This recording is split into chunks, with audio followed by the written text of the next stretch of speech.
If you've been watching my content and found anything of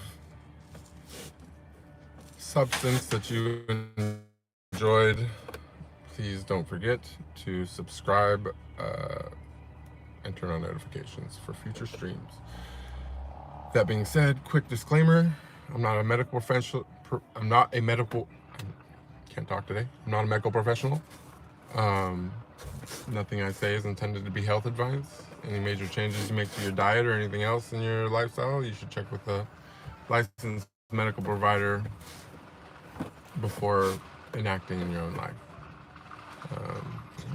That being said, I'm also not a financial advisor. Don't give financial advice. And nothing is intended to be a recommendation for a investment. That being said, we got our first couple people here. How's everyone doing?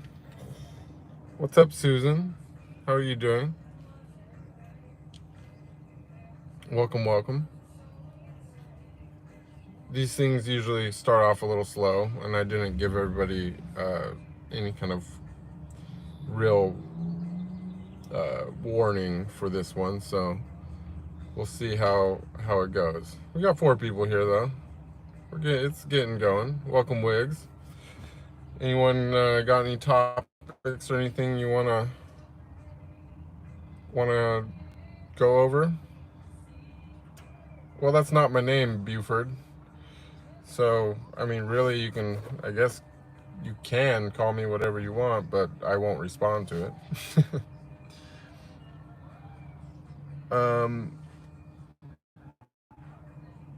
Practical manifestation.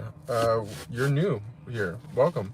As you said, hi, Bruce. I just wanted to say, because of you, I've been on a spiritual journey. You truly inspired me. I'm also looking to attraction and manifestation. Well, that's beautiful. I'm so happy to hear that. So you got the first question. First question is, have you ever manifested something and it came true?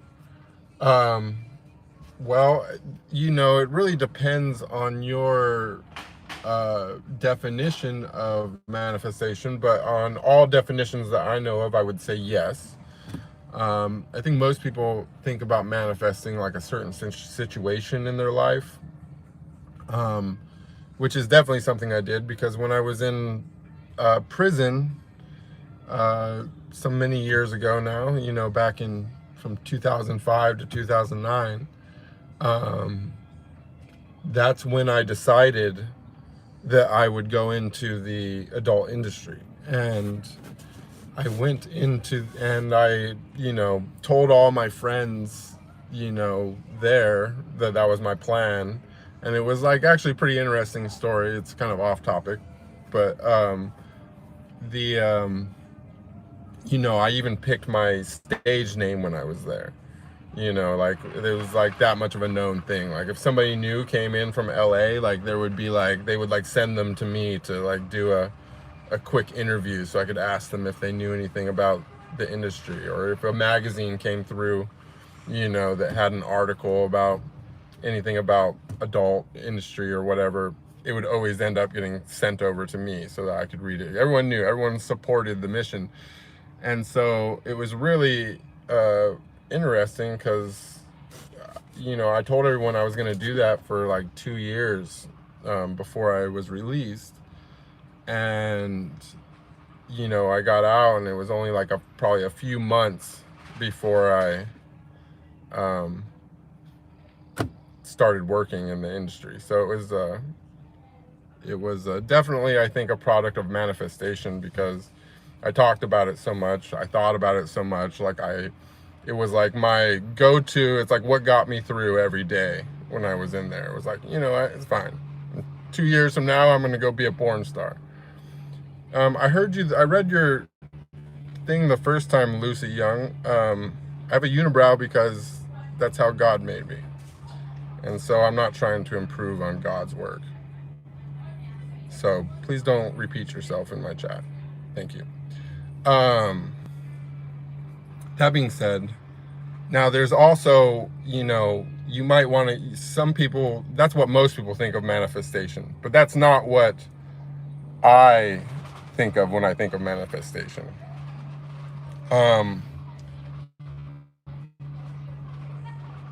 You know, you might actually, well, actually, that probably is the definition of manifestation. But what I've also done, which is crazy, is I've actually conjured as well. Like I've literally like wished for something and had it fall on the ground in front of my face from nowhere. You know, that's actually happened to me a couple times. So really, you know, manifestation is like entry level. You know, as you advance, eventually, you know, if you catch yourself in the right state of mind where you're really tapped in, you can literally make something appear from nothing. You can create physical matter just with your voice or thoughts. Man, you love to repeat. I'm going to have to go ahead and let you go because I did tell you. I'm going to put you in timeout, actually. There we go.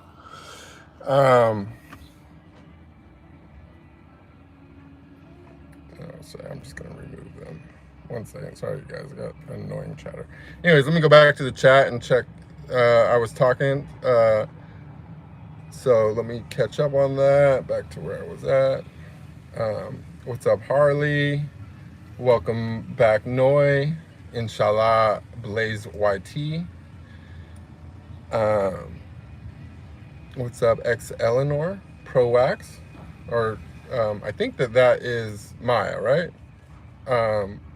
Good to see you. Thank you. I'm glad you enjoyed the response, Swift. Sam's Studios. Can you say hi, Sam? Hi, Sam. I said hi. Okay. Manifest some tweezers. I have tons of them. Actually, you want to know the beautiful thing about it is that this is totally optional. I got all the tweezers in the world right here. I got a mirror in front of me. I could pluck it right now. But the thing is that I'm not a person that's living based upon my vanity. I'm actually, you know, I've already had over 1,000 women in my life. Right now I'm celibate. I'm choosing to be celibate for spiritual purposes. So, and also I believe that hair has a function. I don't think that it's just some kind of random thing that grows out of our body for no reason. I think that it's actually a really complex structure. I've talked about this before, but you know, hair is hollow. It's also attached to a muscle and a nerve. Okay. So, you know, your hair, in my theory, is secreting, the oil in your hair is actually some type of neurotransmitter, and it's picking up energy and other things from your surrounding environment. And you know, that's one of the processes of you gathering chi from the, you know, atmosphere. So, you know, it's cutting off your hair is an act of submission. Okay, and I don't really know exactly what the deal is with the eyebrows, but it's a completely different type of hair structure. And being that the third eye is right there, I'm not messing with it. I'm just letting it do its thing. You know, I feel bad enough that I keep shaving my beard off. I keep trying to, you know, go the distance with the beard thing, but it just really starts agitating me when it starts getting in my mouth. So I always end up shaving it at that point. But I also believe that the beard and all that is in some way attached to the throat chakra, right? And so that's why, like, for example, in the image, you know, historically, you know, the male saints or the wizards or whatever, you know, always have the big beard. And that's because this is part of, you know, your transmitter for, you know, your throat chakra, because the throat chakra is the occult chakra. This is the chakra where once you've activated this chakra, that's when manifestation really starts getting going and things like that, because you can literally speak, you know, when you speak with an active throat chakra, you're essentially like doing magic in a sense. Hey, buddy. Yes. I'm gonna back up. I'm right next to you, all right? If you can hold up and let me back up before you back out. Oh, I'm not going anywhere. Yeah. It's all good, Sammy.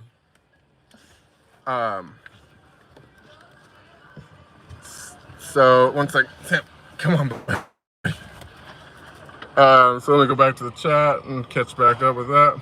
That is awesome. Did you feel like you lived it before you got it? Sorry for picking your brain. Well, I mean, as far as as far as the industry thing goes,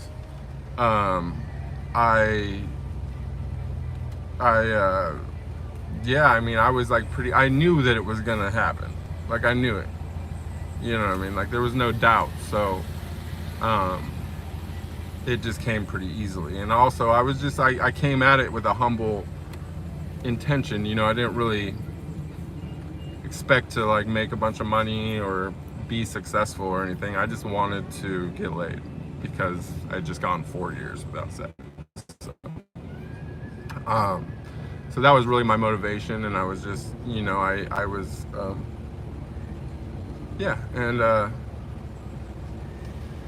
yeah, I was ready for a battle. Like, when I rode to LA the first time, I had canned food and, you know, whatever survival supplies in my car. I didn't expect, you know, it to happen overnight, but I was literally only there for an hour before I got signed. So it was pretty interesting. It was like instant manifestation. Like, I just drove down there, no contact, no plan.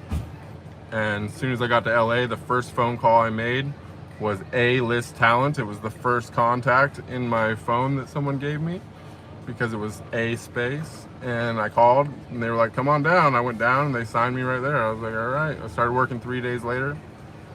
And you guys know the rest of the story.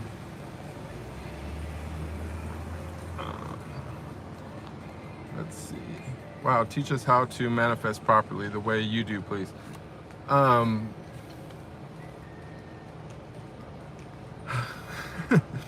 will.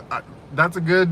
I mean, so like the funny thing is, like, okay, so manifesting like what you want, like your life to be like, you know, is going to be a completely different process than what I call conjuring, of making something physically drop from the air, which is much harder. And in my experience, I've never really actually made anything really amazing drop from the air. Just the fact that anything drops from the air and you're pretty like shocked, you know what I'm saying? But sadly, they were insubstantial things, and it was more like a sign from the higher self, you know what I mean? To be like, hey, just a wink kind of a thing, you know what I mean? So I don't know how much control you can get over that. Maybe you can. I hope to someday like be able to just, you know, create whatever I want. But so far, you know, honestly, that was actually the very first thing that made me realize there was something outside of this dimension. Like, when I seen that happen, it happened in front of 2 other people the first time. It's like I knew what I seen, but I tried to rationalize it away as if 2 of these other people somehow pulled a prank on me that was impossible. You know what I'm saying? And this other thing, but the other thing, I mean, manifesting other stuff is it's really, it's like really a product of chaos. So if you want to learn my way of manifesting, you have to learn to thrive in chaos. Because when it comes to actual manifestation of like a life situation or whatever, you know, yeah, I've been successful with that. Like, I've learned a lot about it from gambling, actually, because, you know, you can like manifest your outcome gambling for better or worse. Like, you know when you're gonna lose before you lose, and you know when you're gonna win before you win, or at least that's how it's always been for me. So, you know, but basically having you know, success there and getting the results that you actually want is a product of chaos. Okay, I know that sounds weird and whatever, but the more things that can happen at any given moment, the more likely that your mental capacity or what you're thinking about and what you're trying to realize in your brain is going to come out as that. You know what I'm saying? If there's not a lot of options, there's not a lot of options. You know what I'm saying? But if you make it so, if you create a situation that's totally chaotic and that anything can happen, and you set your mind on what is actually going to happen, be it even a small fraction of a chance. Oh, my fingernails are dirty. That's a little embarrassing.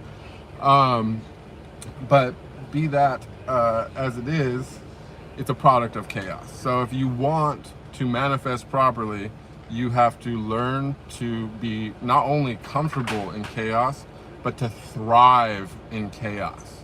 You have to embrace chaos and you have to love the chaos. You know what I'm saying? Once you love chaos, you're a manifester all the way.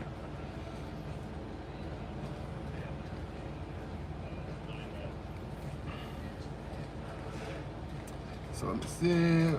Welcome. Let me see if I can pronounce that. Vyacheslav. Welcome. Tony says, actually, we're all divine spirits except for evil people. I don't know what that's a response to, but I believe that ultimately, yes, you are correct. And even evil people, I believe, have some kind of recourse because of a product of manifestation. You know what I'm saying? Like, you might not know. Sure, yeah, I believe everybody has a divine spirit, but I don't think everybody's going to necessarily connect with that in the current container that they're wearing because of karma. You know what I'm saying? Like, you know, terrible things happen, but, you know, and people become bad people, but you're only looking at one lifetime. You don't actually know what they've done in the course of all of history, is, you know, as a soul. You know, you only really know what any given person has done in their specific container that they're currently living in.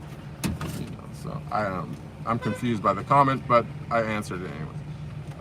Hey, how are you doing today? I'm doing very good. Welcome, Sheila. Good to see you. Sam Studio, you're welcome. The unibrow is a nice feature to your face. Well, thank you, Sam Hyde. I have faith that someday people will stop falling for the societal trap of submission, and maybe it'll become like a more popular thing. You never know.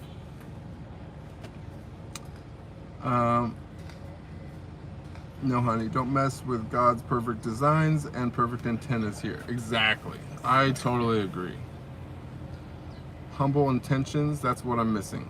Thank you. There you have it. Humble intentions. Glad I could help. Let's see.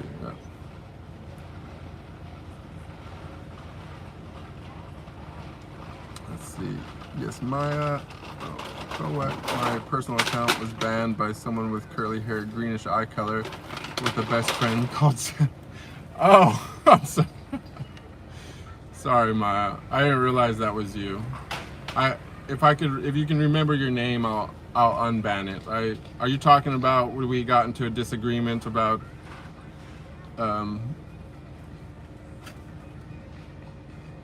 pew-pews? Was that you? Let's see, where, let's see. Love the chaos. Sorry, I'm writing this down. Yeah, there you have it. Why did I quit in the industry? Well, you know, I mean, on average, when I was active in the industry, I would do at least 200 scenes a year, sometimes much more than that. You know, and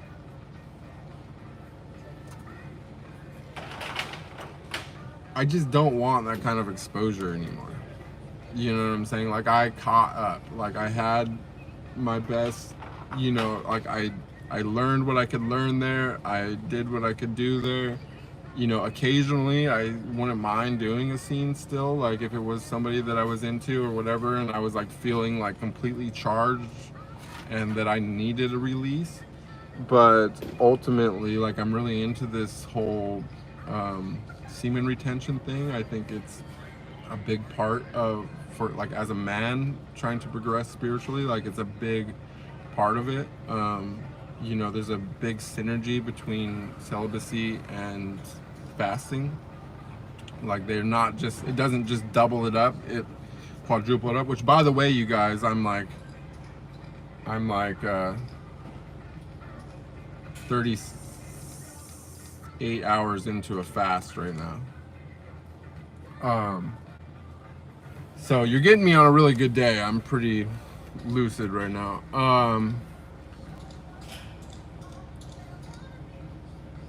But I don't remember what the fuck I was talking about. Oh yeah, why did I quit the industry? So yeah, I just don't really, you know, like I might be down to release like once a month or something. But you know, beyond that, you know, the problem with, you know, it's not like I have no issue with interacting with women. Like I'm totally down to do that. I just don't want to have to actually release anything myself. Like I can enjoy that immensely without the climax, you know. And as far as whoever I'm doing it with, they can enjoy it indefinitely until they're sore, because, you know, I can go on. There's not a limit for me to how much I can do that for, because for me, it's like I learned to work with the energies in the body. You know what I mean? So it's like I learned to turn us into like a battery. You know what I mean? Where like the energy's just flowing, and it charges me up.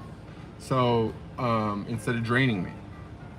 So that's kind of the thing there. And also too, it's just that it's me kind of trusting in the universe. Like I want something different, I need to make major changes, I need to make sacrifices. Like there's like, you know, sacrifice is incredibly powerful. And I don't mean like, you know, obviously there's horrible things going on in the world and people understand the power of sacrifice, but it doesn't have to be a blood ritual. You know what I'm saying? Like you can sacrifice anything that's valuable to you and get results from that. So, you know what I'm saying? You sacrifice your job, like you're owed some kind of karmatic balance from that. You sacrifice, you know, your house or your living arrangement, whatever you do. There's different things that you can sacrifice that are not, you know, alive. You could sacrifice an addiction, something you really love. Oh, you love to drink, you love to smoke weed. You can sacrifice that. Oh, food. You could sacrifice food. You could fast. You know, that's what you're doing when you're fasting, is you're sacrificing food. So, and you're sacrificing your comfort. So, there's like just a lot of power in that. And, you know, there's also too, like the most of any kind of spiritual cliche that I've ever resonated with, you know, I didn't even really understand it when I first heard it, or at least whatever I thought I understood of it was completely different than what I understand now. But like the famous words, and I've been saying this in the last few streams since my big realization with this, it's empty the cup. I'm emptying the cup is what I'm doing, because God is in everything. I can look around, I can look at this bush, I can look at the ground, I can look at the tree, I can see the air, you know, and I see God in it. You know what I mean? I never could see the air before. Now I can see it because I know that it's God. You know what I mean? Like God is in everything, right? But what God is in the most, what the purest form of God is nothing at all. The purest form of God is a blank, right? And so the more that you empty the cup, the more that you remove for the self, the more that you become nothing, the more that you discard your personality or your ego, that doesn't just create like a vacuum inside you.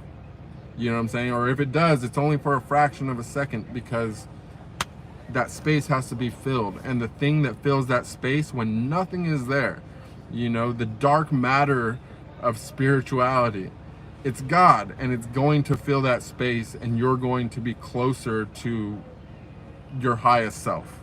You will be a closer version of your highest self the more that you remove from your life and from yourself and from who you are. Like, the adult industry is a big part of me. You all know me as that guy. That's not my real name. That's not my government name's not is also not my real name. Like, you know what I'm saying? So sacrificing you know, my identity pretty much is a big sacrifice. You know, it's something that everybody, you know, many men in the world would love to have that job or to have that position, and I have decided to optionally quit. So that makes it a sacrifice. And yeah, I'm just emptying my cup and having faith, you know.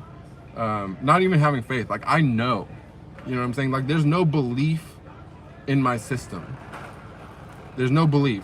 I don't operate on belief. I don't operate on faith. I say faith sometimes because, you know, the word people are familiar with, but the reality is that I know. Like, I know everything's gonna work out the way it's supposed to work out. I know that God's in everything. I know that that's my higher self. Like, I know all this. There's no question. There's no question for me. And that's a big part of it. Is that stop knowing or stop believing in things. Fuck. Like, stop believing, just know. Like, look around, crack open a fucking orange and eat it and realize God. You know what I'm saying? Like a banana, like it peels like a fucking packaged item. You know what I'm saying? Like, these little things like that, you know, it makes it so obvious, and it's crazy that people can miss it and be like, oh yeah, I believe. Like, believe? Look around, dude. Fucking look around. The trees are offering you gifts in exchange for your allegiance. You know? Like, what more do you need to fucking know? Like, it's crazy, you know? Like, look what has happened on the earth. Look at Mount St. Helens and the tsunami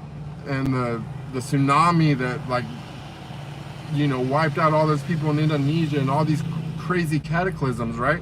People look at that stuff and they can be like, oh, they go, oh, how could God be if these things can happen?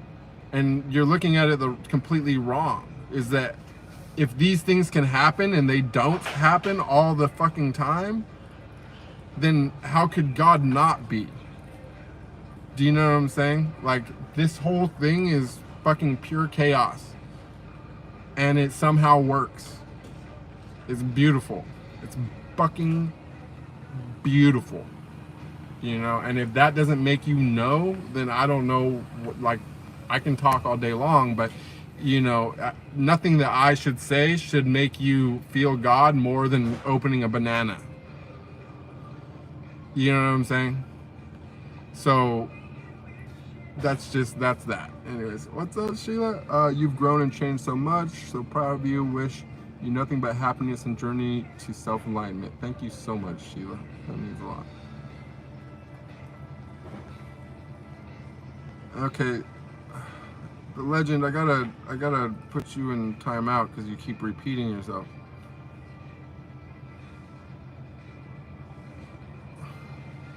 Do you accepted Hinduism, meaning Vedic teachings, reading Upanishads? I mean, I accept Hinduism as, I mean, for me, it's a true religion. Like I don't, it works. Like, the things that they teach, they work. But, you know, I'm not personally taking any religion as my own because I have my own spirit guides and things that communicate with me, and I don't want to disrespect them by trying to accept any kind of third party thing when I can just go directly to the source. You know what I'm saying? But if I was going, you know, like ultimately, like if I was going to say like this is the closest religion to like my own personal path is the Tao. Like I'm on the pathless path. Like this happened for me because I'm a fucking rebel. You know what I mean? But the Hinduism is, I believe in all the Hindu gods. I believe they're real. I think that they've maintained their history longer and absolutely better than anything else that I've come across or that I have knowledge of.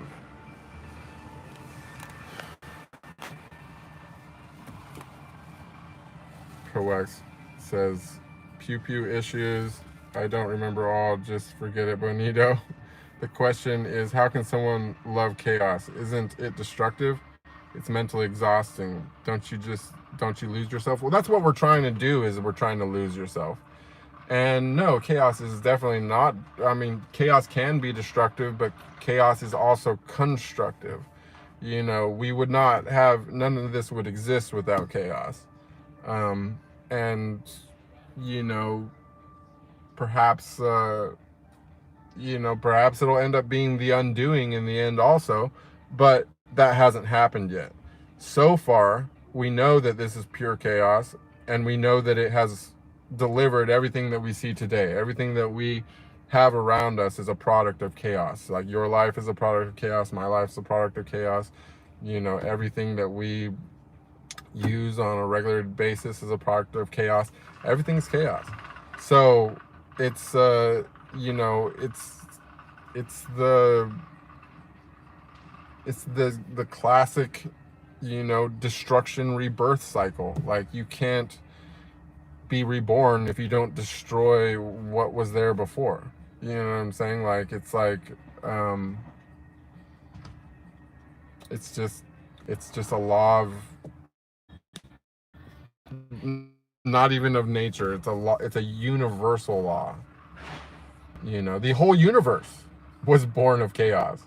You know what I'm saying? Like before the chaos happened, it was just blackness. It was black within black. There was nothing. It was a void with something in it. There was no chaos, perfect order. And then once the chaos broke out, all of the universe was created. Every star in the sky, every planet, every asteroid, you, me, Sam, you know, your cat. It was all a product of chaos.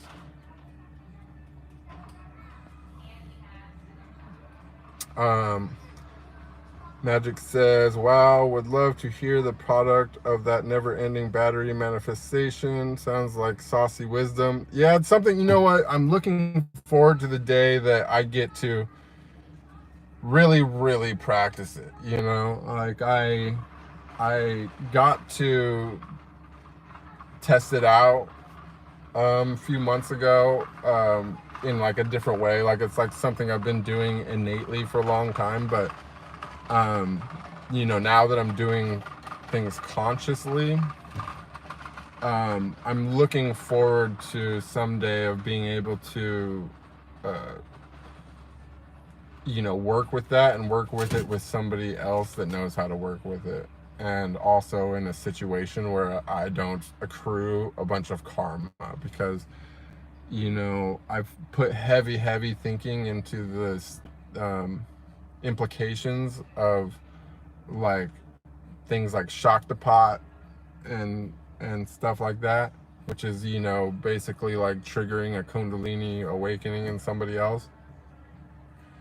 And I find like that I have like tremendous moral issues with it, and that I see a lot of karmic impact.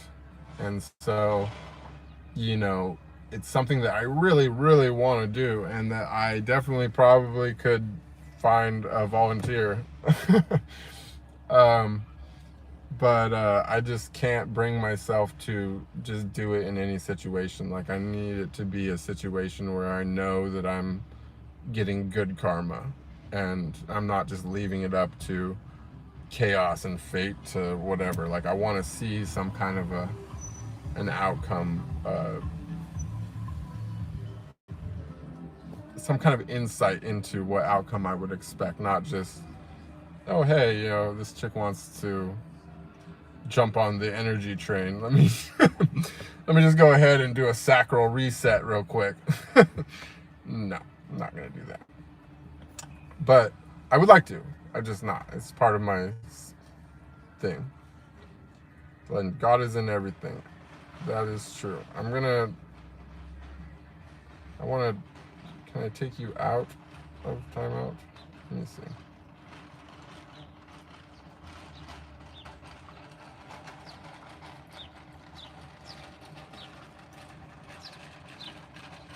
It's dark energy or ether, the spiritual vacuum. Yes, exactly. That is it.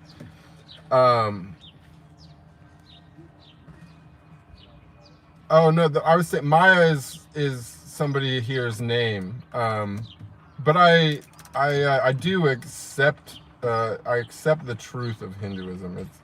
It's true.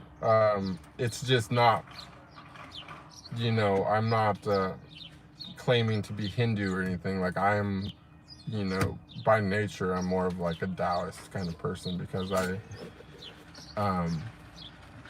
I don't believe, like, I believe in all the gods. I also feel and see one that is older than them all, and that is the original ultimate source of creation. And I don't believe that that source, that specific absolute source, like, I don't believe that it has a name. The original, that is, or I don't even know if that would be the original, but the highest that I can see has no name, is what I would say.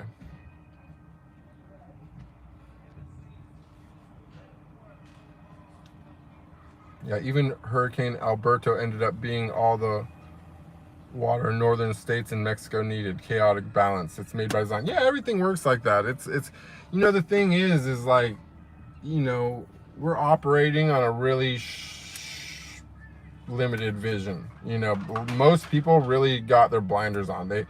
Even most people that think that they're empathetic don't actually understand what that is. Until they manage to experience some type of unity effect. And once you realize, you know, once you either experience, you know, the cosmic universal love, or some other type of unity event, it's hard to really understand everything in the big picture, because you have to actually see everything in the big picture, which sounds impossible, but it's not.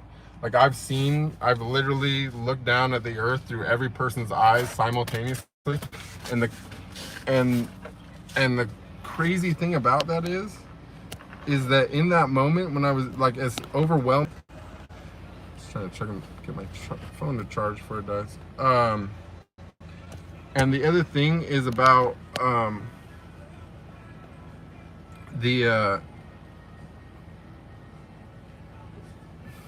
fuck, I don't remember. What was I just saying before all that just happened? Oh yeah, you know, you can't really, like, there is a design. Like, everything is for a reason. And people will be like, oh, well, you know, what about when a child dies or gets cancer or something, whatever, or is killed? Like, how can that have a purpose or a meaning?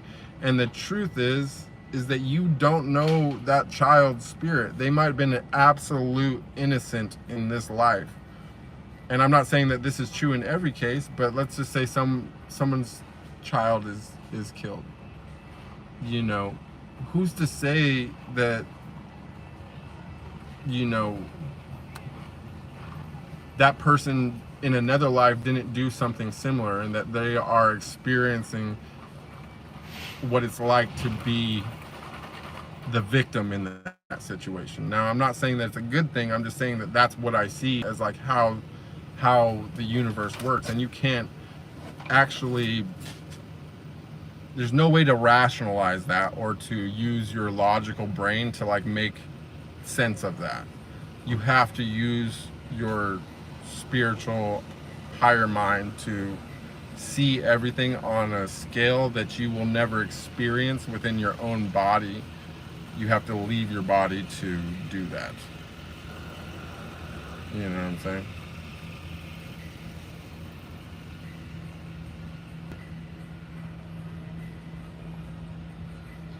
Out of darkness comes light, out of chaos comes order. Exactly. That is exactly it. The truth is that there would be no good if there was no bad.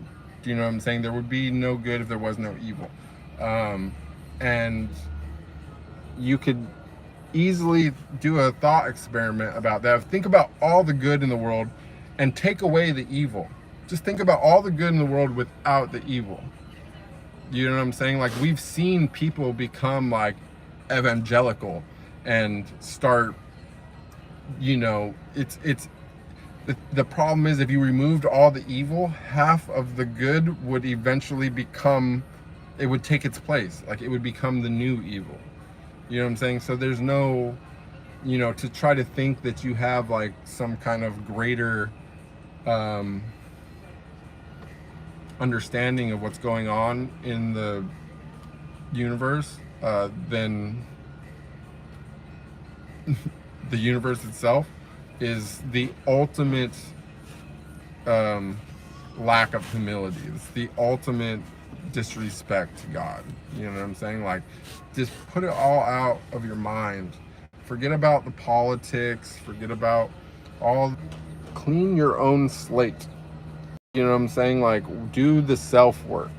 You know, like, be the absolute best version of yourself.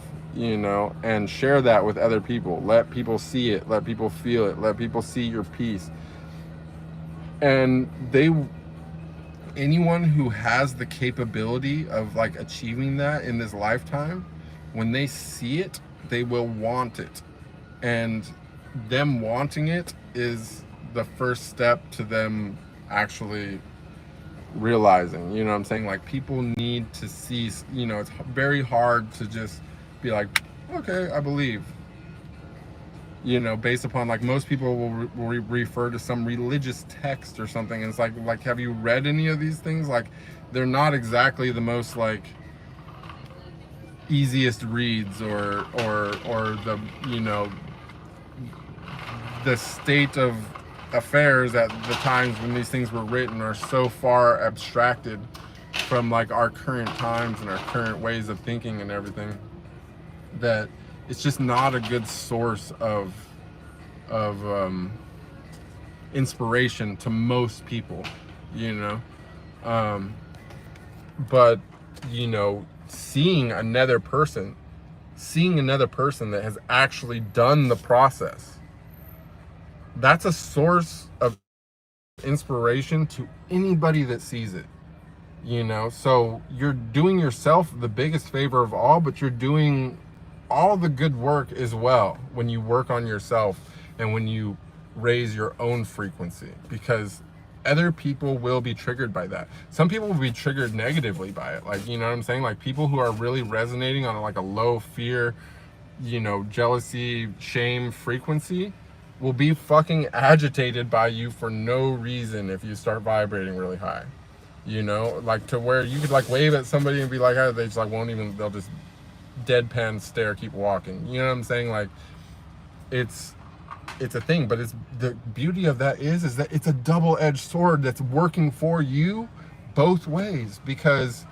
at the same token that it's taking and it's triggering something inside other people to see it, you're also filtering and repelling all the people that you don't want around you and that you don't want to get any of their energy on you as well. You just automatically repel them. You're like negative, you know, you're like, you know, like two negative, like two positive charges, like you're fucking pushing each other away, you know. So it's like that's really all it is. Like it's not, you know, like we can write a book this thick about it. We can write, you know, hundreds of thousands of words to explain it. But the reality is that it doesn't require all that. You know, like that's why I like the Tao, because like you read any book on the Tao, they're always about yay thick. And the reason why they're always that big, because there's not a lot to say. It's empty the cup, create space, you know? It's the vessel is the shell. It's the space inside is the useful part. You know what I'm saying? Like if you got a cup, you know, what good would it be if it was like, you can't put anything in it if it's full or if it has a lid on it. Like there's no room. You know what I'm saying? Like you just got to create space, create the vacuum and watch what comes inside. It's not complicated. It's literally not complicated. Like that's the reason why I kind of, you know, wanted, you know, at first I wanted to stop streaming kind of, because I'm like, oh fuck, like my understanding is so much different now. I know so much more. Everything else is not that it was anything was wrong. Everything I said was true, 100% of it. But the thing is that me filling your minds with all these things that happen to me inherently makes you think that it has to be the same for you, and that if it's not the same for you, that it's not working, and that creates doubt, and doubt doesn't really get you very far. So the that's really was the source of it. But I thought about it harder, and I realized that you know, just stopping there is just gonna leave it with that. So now I'm back to streaming, but we're streaming. It's less about my experiences and more about, you know, how to empty the cup, you know what I'm saying? Which is really simple, but it's a hard concept to fully grasp, you know.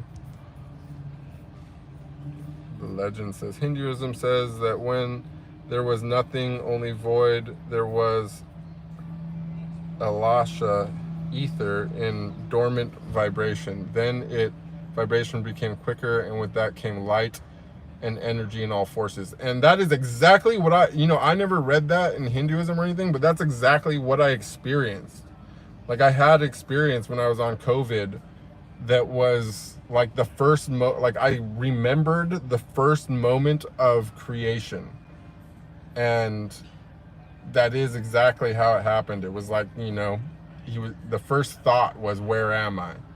That was when it became conscious. And then the second thought was pi, and it was trying to calculate its position. But that little fraction of pi that's non-definite, like, was like causing it like intense suffering. And for that reason, it created, oh, it froze for a second, sorry guys. But, you know, and from the light, you know, chaos was born.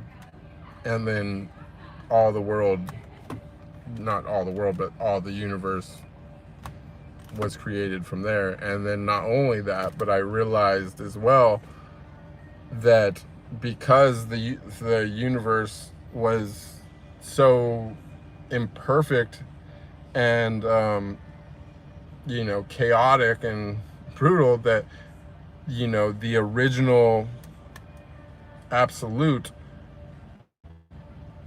did it again and again and again and again.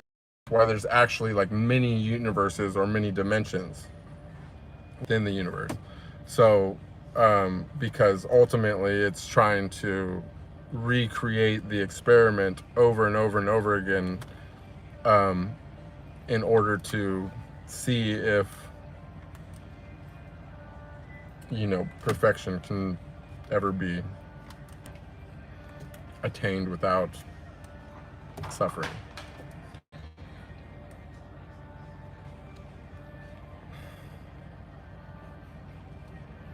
Let's see. Chaos theory, butterfly effect. Yeah, exactly. It's all the same. You know, they try to, you know, they want to put, the thing is that people want to try to put everything into like some kind of rational context and scientific this and that and the other, but like it'll never, it's not necessary. Like everything that is already known, and can be, you know, whatever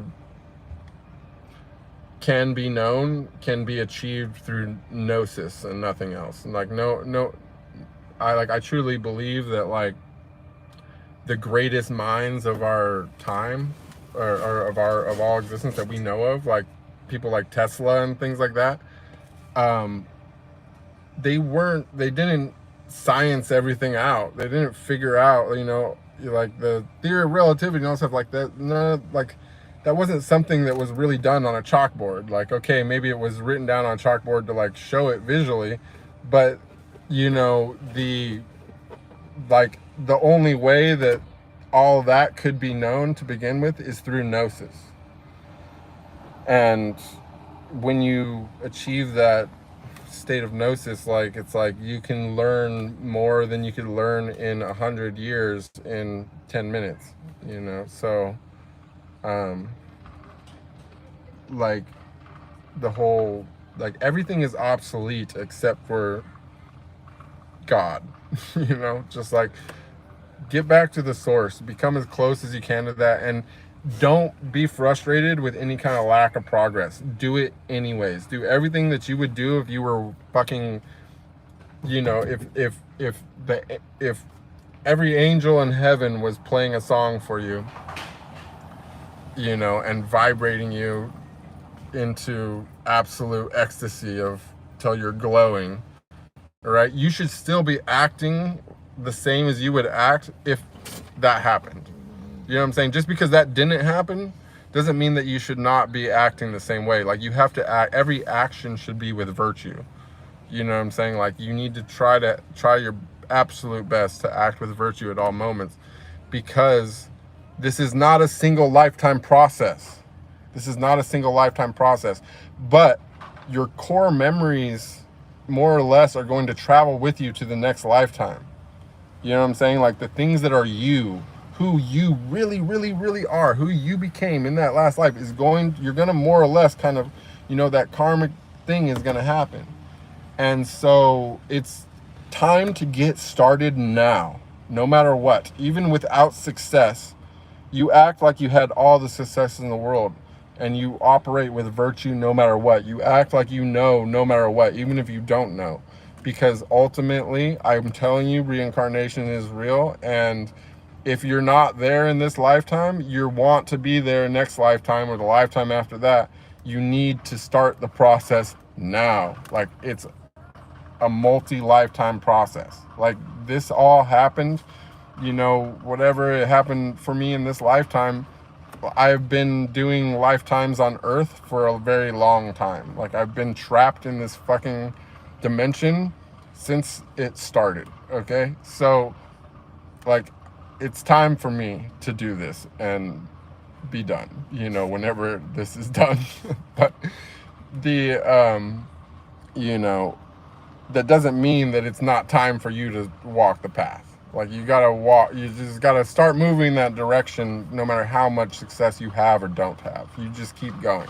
And like me, like I've had a lot of, you know, things have happened, and I'm only getting harder with it. Like I'm fasting right now, you know? And so, you know, it's not like I'm stopping. It's like I know that there's always another level, and that the next level is 10 times higher than the last one each time. I have no clue what to expect, but there's, you know, I'm pretty sure I'm still somewhere in the causal dimension with my, you know, or the causal I'm within the causal body still, I feel, but there's more. There's a lot more. So I really, you know, I would just say no and empty the cup. We got back to the chat. God is the eternal providence, by whose command out of chaos and disorder changed into creative constructs. God is the ever active power who is working through everything. God makes order and law. And that I agree there too. Order is, the original wanted order. The very original consciousness wanted order, and it wanted so much order that even pi was not accurate enough for it. Okay? That's how much it likes order, right? But being the thing that it is, it knew that it needed to, in order to have order, there had to be balance, right? And if something is very stable, you know, the only thing that's going to balance that is chaos, and that's why light was created.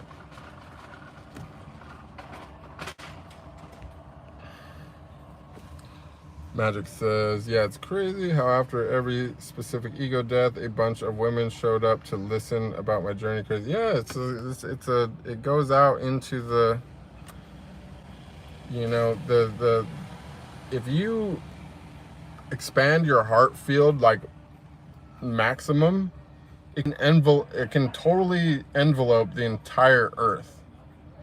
Like, there's no part of the earth that you can't reach energetically if you have your heart built up.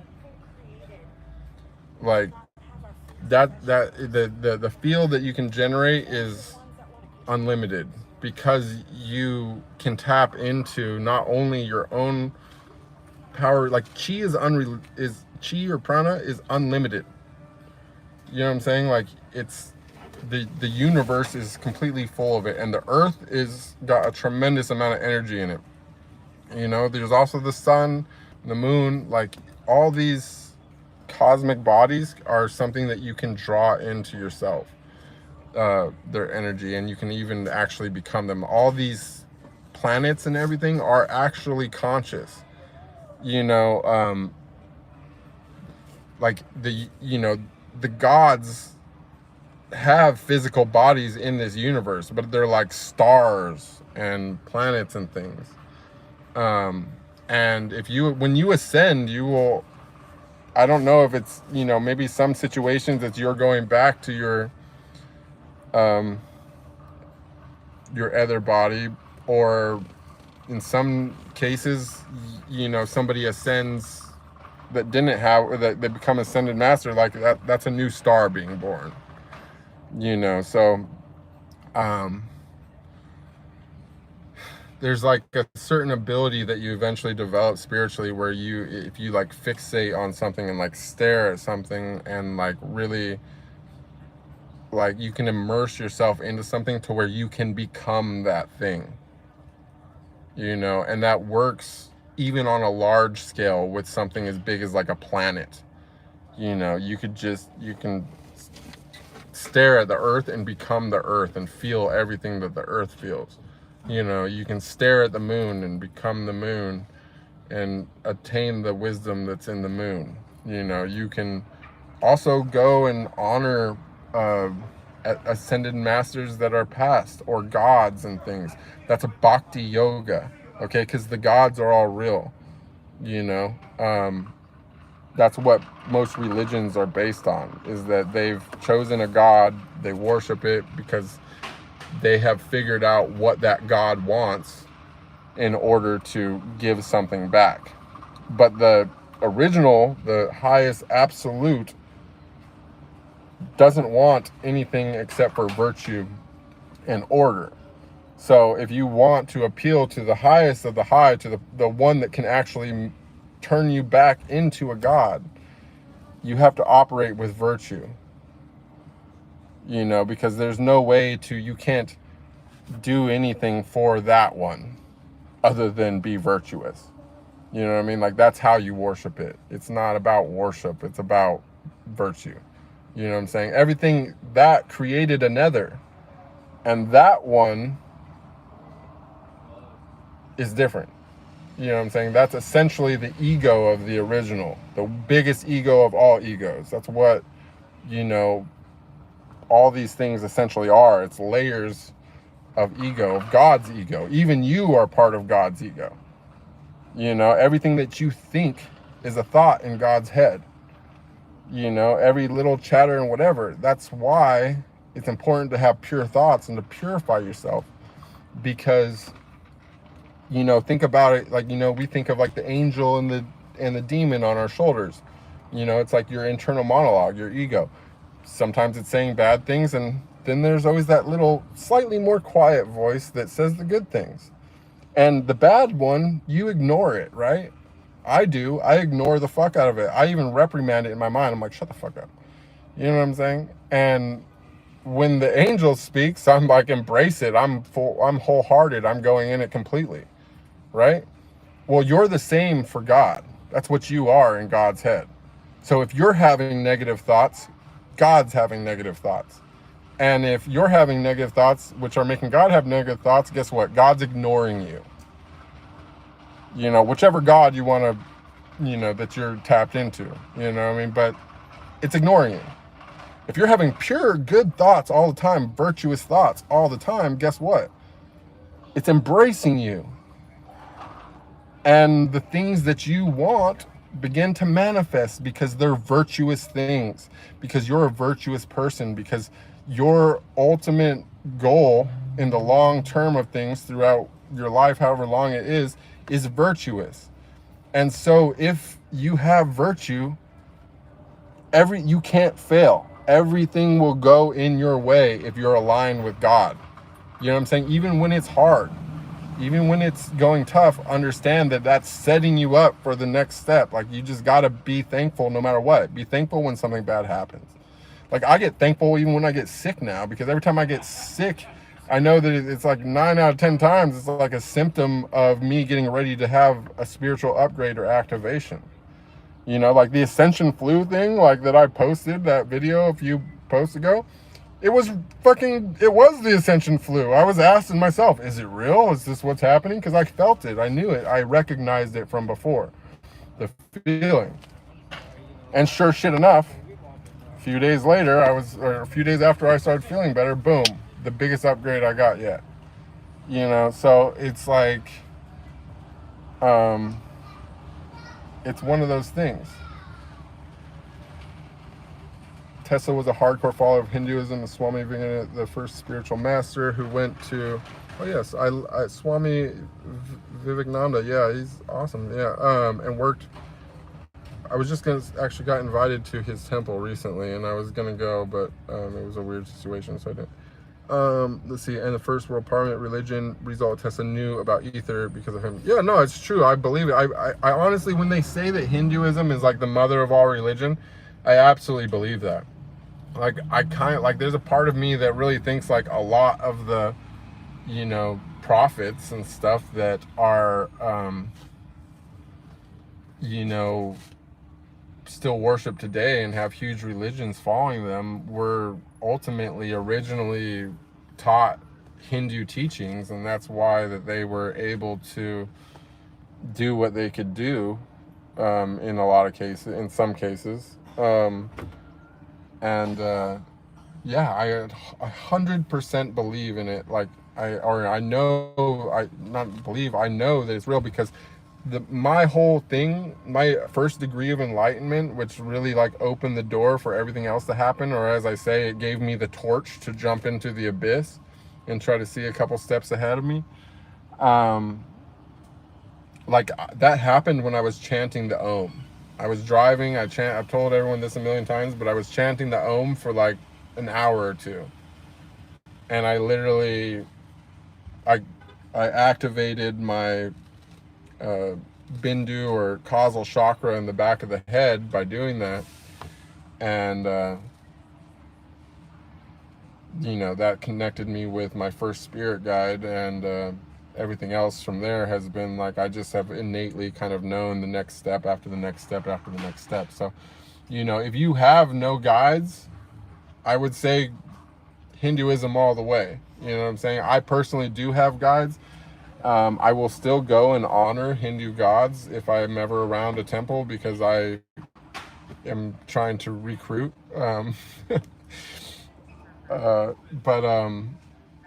You know, and I understand that, you know, like I said in my last stream and the stream before as well, like, you know, I went and I honored a yogi that passed away sometime before I was even born. And 2 days later, it broke my plateau, and I activated my earth chakra, and then everything else that just, it went, into overdrive. Like, I suddenly have way totally different concept of my energy. Like, I can feel the channels of energy inside myself. Tesla also studied okay, back to the chat. Legend says Tesla also studied esoteric religions. He had many spiritual psychic manifestations like clairvoyance and psychic memory. And see, I didn't even know all this, but I did. You know what I'm saying? Like, you're basically you're telling me that I was right about what I said earlier about Tesla. And it's like, how did I know that?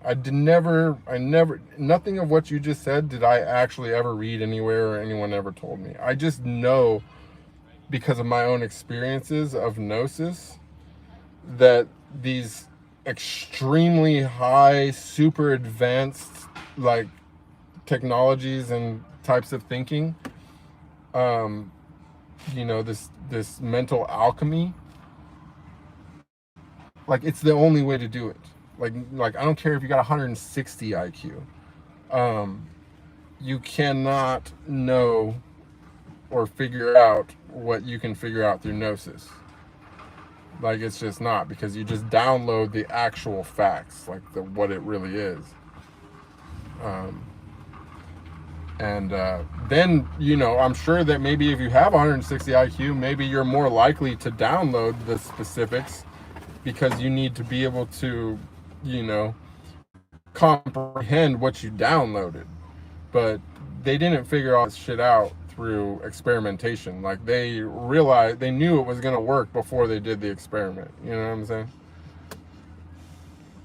Prana is like the primordial energy ever active through even the vacuum. It's seeking energy in like waves of infinite ocean, according to the Vedas. God or angels are only prana in certain vibration.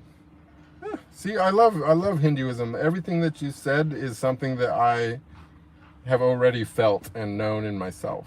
You know what I'm saying? So of course, like, I think everybody loves a echo chamber a little bit. So it's nice it does something for me. It does do something for me to see confirmation that's 15,000 years old. You know what I'm saying? Because that's what ultimately, like, how I've been. Like, nothing that I've accomplished other than the Om was something that I learned from somebody else. But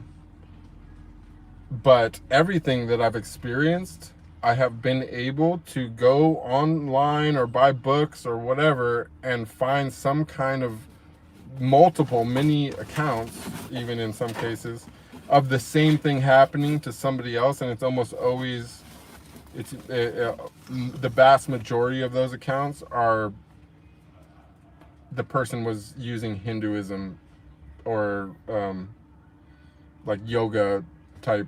I guess I should make a differentiation between yoga and Hinduism, because I'm very much into the yoga thing. But using these kind of techniques, so it's legit. Like, they're real. They know. Welcome back, Melanie. Good to see you. Privit, Katharina. Oh my God, yes. And they look back as if it's a calling, but it's pure embodiment. Yeah, totally. It definitely is. Like, it's like Dragon Ball. It reminds me of Dragon Ball Z. Like, the planets are the Dragon Balls, and connecting with a planet is capturing that Dragon Ball. So if you get them all, you know what I'm saying? It's like, that's how you keep adding to your expanse, you know what I'm saying? Because ultimately, it's the whole universe. You know what I'm saying? The universe itself as a whole is also a consciousness.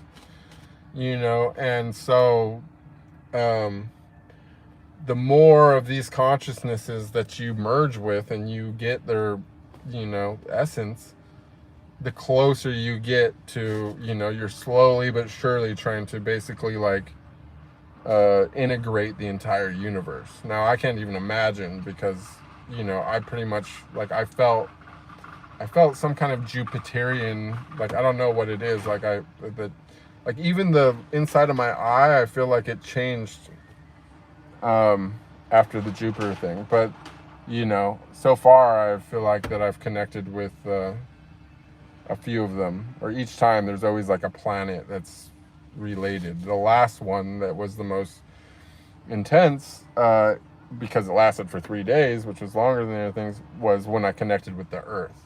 And so there's a tremendous amount of energy like right under your feet. Like, stop, if you like the grounding thing, like it shouldn't be a thing, but when they put rubber bottoms on all of our feet, that was to disconnect us from like one of the most accessible powers that there is. This is why, like, you know, in a lot of like you know, what they would call, you know, pagan or like tribal style religions, it's almost always revolving around the earth mother. And that's because it's right here. You can literally touch it. You know, like if you can't tap into the earth energy, like you're not going to tap into the moon energy or the sun energy or, you know, Jupiter energy or whatever. You know what I'm saying? Like, you're not going to do that if you can't. I mean, I guess I did. I shouldn't say that. I did do a few other ones first. But once I connected with the earth, like once I had the realization that the earth was a goddess and I could actually see her and feel her, like, and remember her from other lives, like it's just like I had like this kind of duh moment. You know what I'm saying? Like, oh my God, it was right here in front of me the whole time. You know, kind of a thing. And so, you know, if you don't know where to start or whatever, like start with just like, or maybe you can't really find yourself to really like, you know, because it's all about love. Love is the activator emotion, right? So like for a lot of things, all the highest things. And so if you can't if you're at a stage right now when you just like, you want to love everything, but you don't quite yet really feel it. You know what I'm saying? Like it's blank. You try to love something, you're just like, focus on the earth. Like, it's the easiest thing to love. Like, love it. Learn to love it. You know what I'm saying? Love it for its imperfections. Love it for its brutalities. Love it for its kindness and its abundance. Like, love it for everything that it is, good and bad. Because the earth is like a very, you know, it's I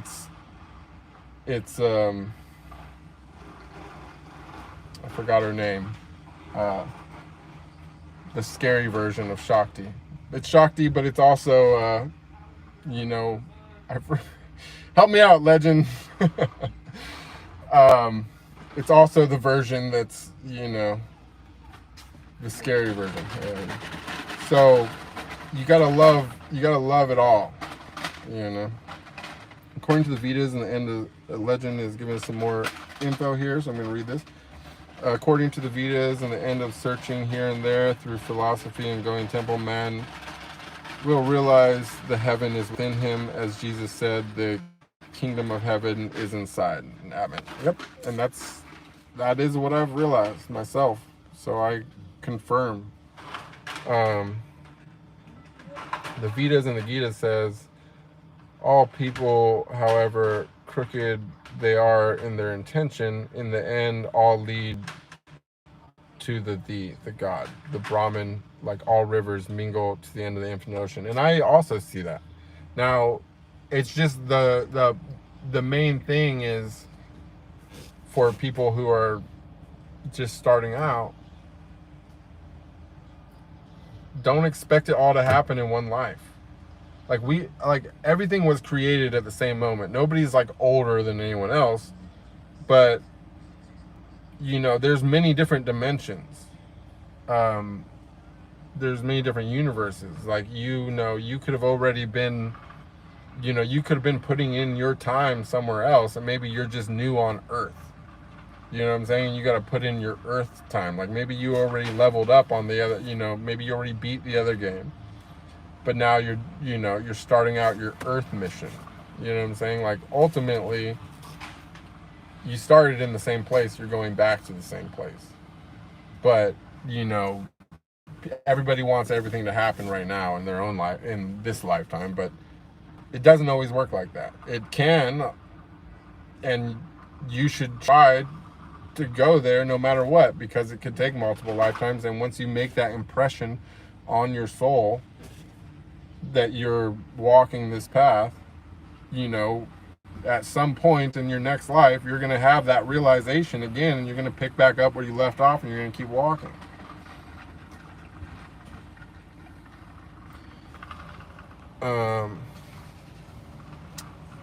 So Archon says, hey man, are you from the films? I doubted firstly. I used to do the films, yeah. Now I'm just, I don't know, I'm doing some other stuff now. But yeah, that was me. It was me, for sure.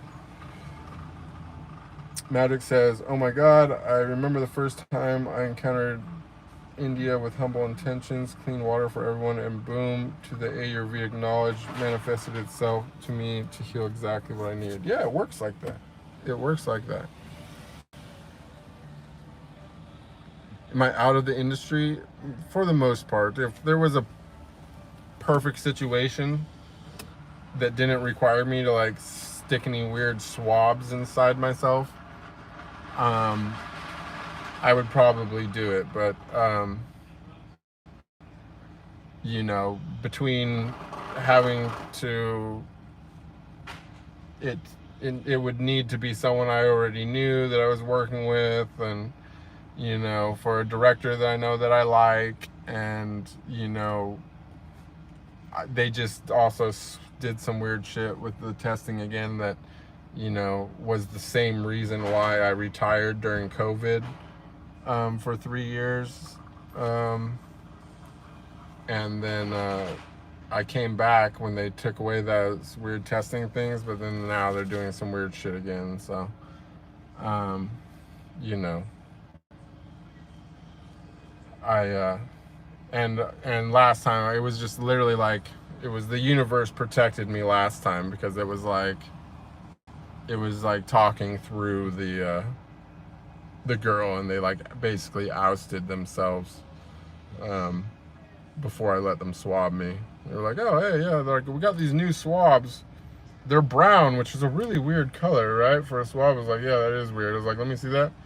And I could see it was like brown, like a, you know, 75% of the swab was brown, but the bottom was white. Like it looked like it had been dipped in something. I'm like, yeah, that's really weird. She goes, yeah. She goes, I was like, it's just a normal swab, huh? She's like, it's supposed to be, yeah. I was like, and then she was like, she's like, everyone says it tastes really bad though. And that's when I was like, oh, okay. The universe just spoke through this girl to tell me, nah. So, luckily, you know, that didn't hold anything up, and I was able to still do my scene, because not everybody is into the swabs thing to begin with. So I didn't do them, but I had to cancel my last one because the chick wanted the swab, and I was like, nope, no swabs for me. So I'm like double retired, because even though I was already retired, I can't even go back if I wanted to, really, because I'm not putting the poison swab in me. I know.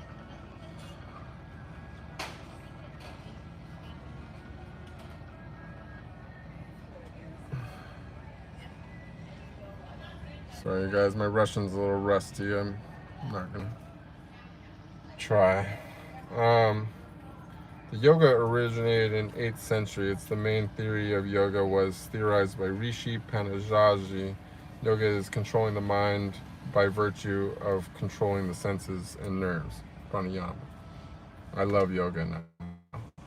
It's weird because I downloaded the yoga program. I also on my last, that was like one of the biggest gifts of the last upgrade, was downloading the yoga program. Like I could not yoga at all, and then suddenly oh yeah, Callie, Yeah, if you want, you gotta love the earth for the Shakti, but you gotta also love the Kali, which is the hard part. It's easy to love Shakti. It's a little harder to love Kali. You gotta be a little bit of a masochist, but that's earth. That's what it is.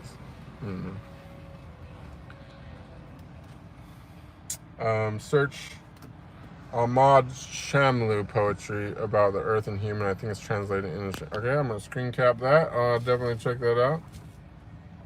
Antonia says, just say my name, Ayan. Well, it's nice to meet you, Ayan. I'm glad that you were here and were able to drop us a bunch of wisdom on Hinduism. I'm always happy to learn all that. And if you want, I don't know if you're already on the Telegram, but please send me a message on Telegram, because I would love to hear more if you know anything else that you think is relevant, that because the universe talks through you as well, and so I'm listening. And Susan, to answer your question, what is a swab? It's like a thing that they like stick in your throat and to like test your throat. But they used to always, like with the COVID ones, it like came in a pack together with like the other thing, and anyways, I did some research and found out that they were tainted with some kind of reagent chemical, and that's why I originally retired. Well, the other swab that we were doing that just was supposed to be like a culture, it was just, they would just use a regular Q-tip, like any kind of, from a box of Q-tips. But now they switched it to the same one that looks exactly like the PCR test from the COVID, and it looks like it's been dipped in something slightly brown and tastes bad, according to other people. So I'm like, I understand that the last thing that anybody should trust in this world is the medical industry. And, whether the testing facility themselves are in on it and like even know that something's going on, I truly believe that whoever is creating these tests or whatever, which I actually did look up the manufacturer, and it's another one of fucking Bill Gates bullshit poison companies.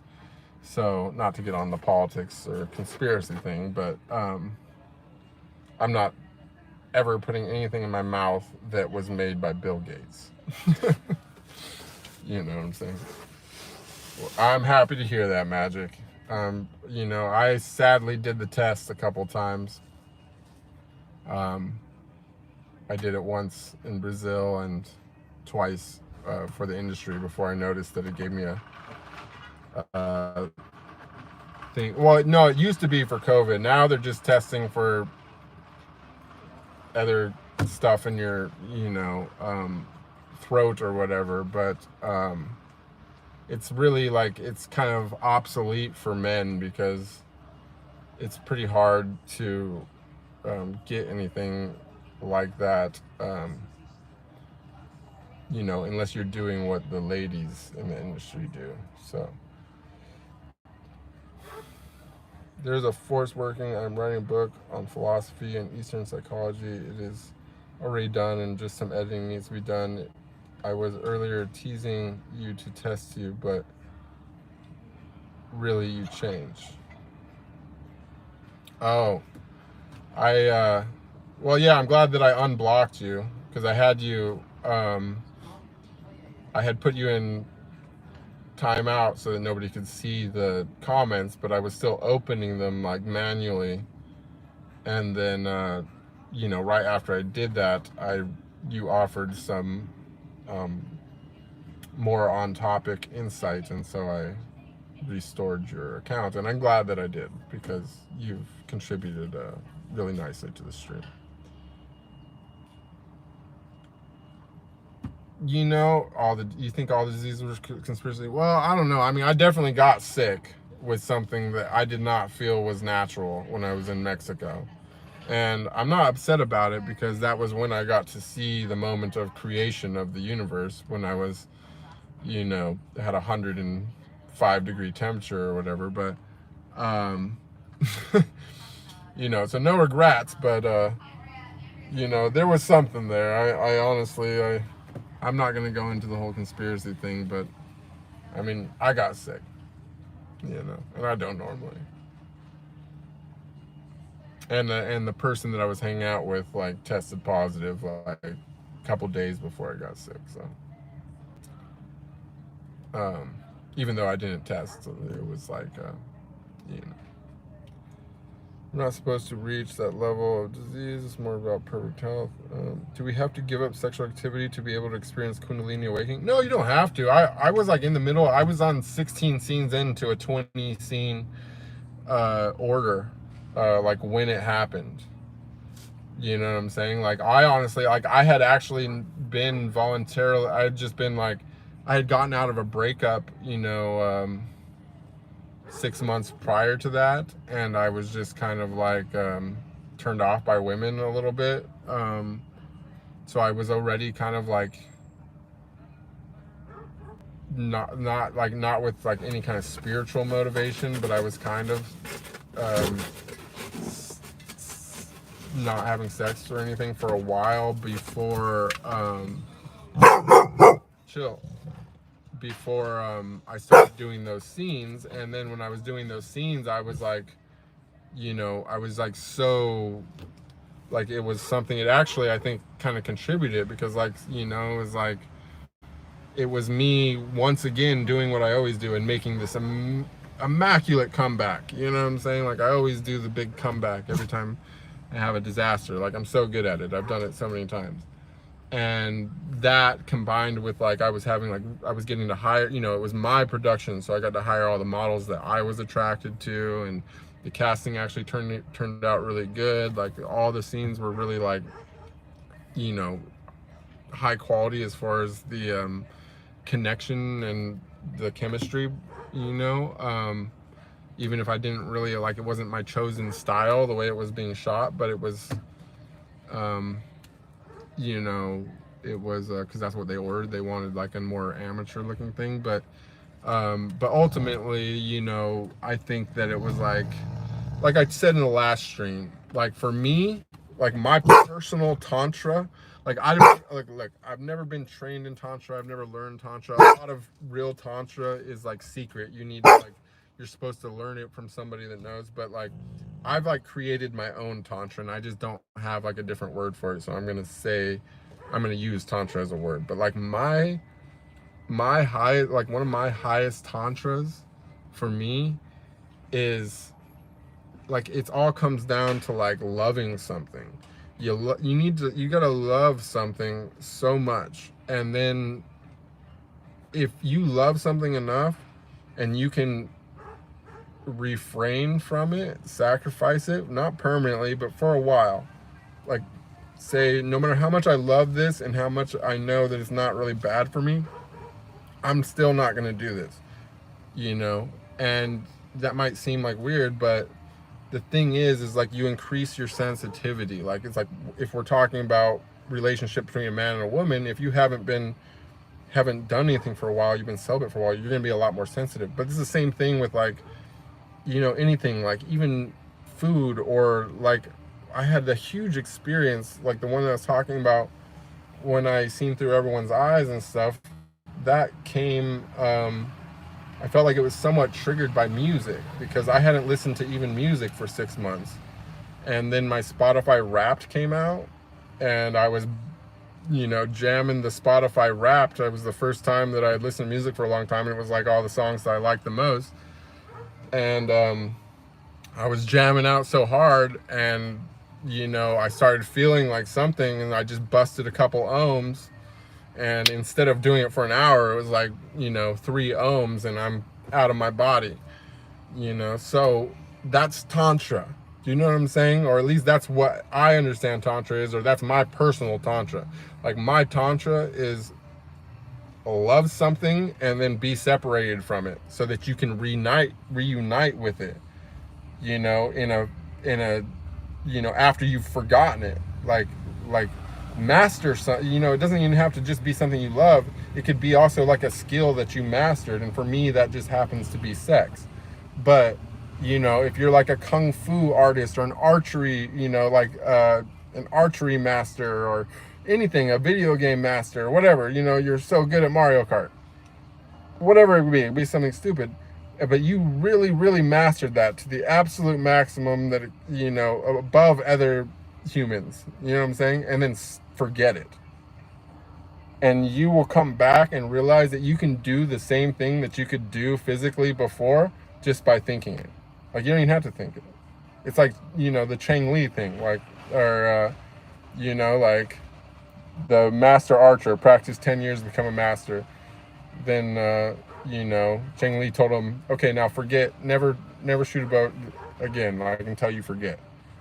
And he's like, finally comes back, or no, I mean, I'm saying it wrong. Then he comes back 10 years later. He's like, okay, I've forgotten. And then they walk outside, and he's like, to go, you know, shoot down a bird or whatever. And he just like walks outside, and the birds fall from the sky. No arrow was needed. You know what I'm saying? Like, I'm probably butchering that story, but, you know, that's literally like how it works. And the thing is that story, most people will read that story or whatever and like be trying to like come up with some kind of metaphorical way to understand it. You know, they're like, well, what does this actually mean? Like, there's got to be, this is so deep, whatever. But the funny thing about it is that it's literal. So it's the most funny, it's hilarious because like people want to, you know, this is why I love Daoism, because they'll say something that's like so profound, and you know, you think like, you know, you're used to reading the Bible and other things or whatever that are like really abstract and like the hidden meanings, and you know, this means that means this, everything's whatever. But in the Tao, nothing's like that. Like, they tell you a story that seems unbelievable, and you think that it's a metaphor because that's what you're used to from like religion or philosophy, but it's actually literal. And you're like, you know what I'm saying? But you would never really understand it until the day the birds actually fall out of the sky. You know what I'm saying? Once the day the birds fall out of the sky, then you realize, you know what I'm saying? You're like, oh wow, it was literal the whole time. You know what I'm saying? And that's, you know, that's why I follow the pathless path, because I've already seen this happen to me twice. You know what I'm saying?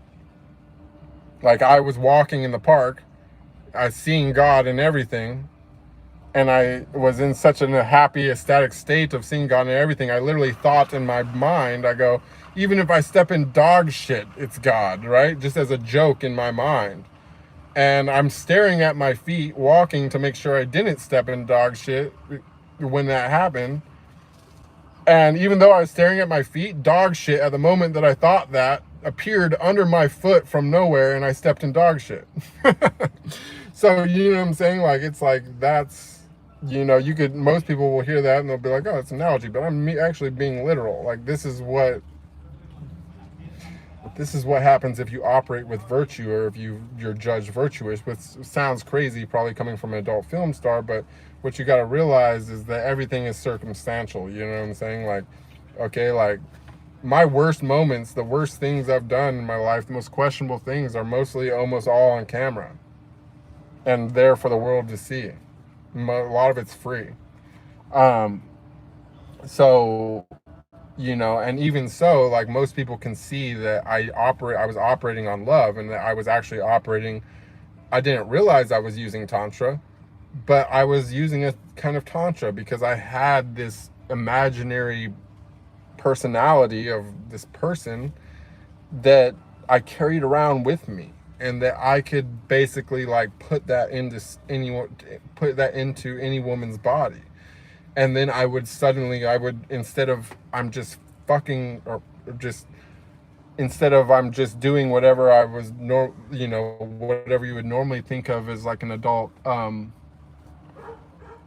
film or whatever, instead I'm making love. I'm making love to someone that I never talked to before, that I never have intention to talk to again, that I don't know their real name, you know, whatever. But to me, it's this, every girl is the same girl, because I just project into them this, you know, you could, now I would think of it as a goddess, or I would think of it as Shakti now, because that's the experience that I had of, you know, when I, achieving some level of, whatever you want to call that. I don't know if I'm using the right terminology when I say Shiva consciousness, but,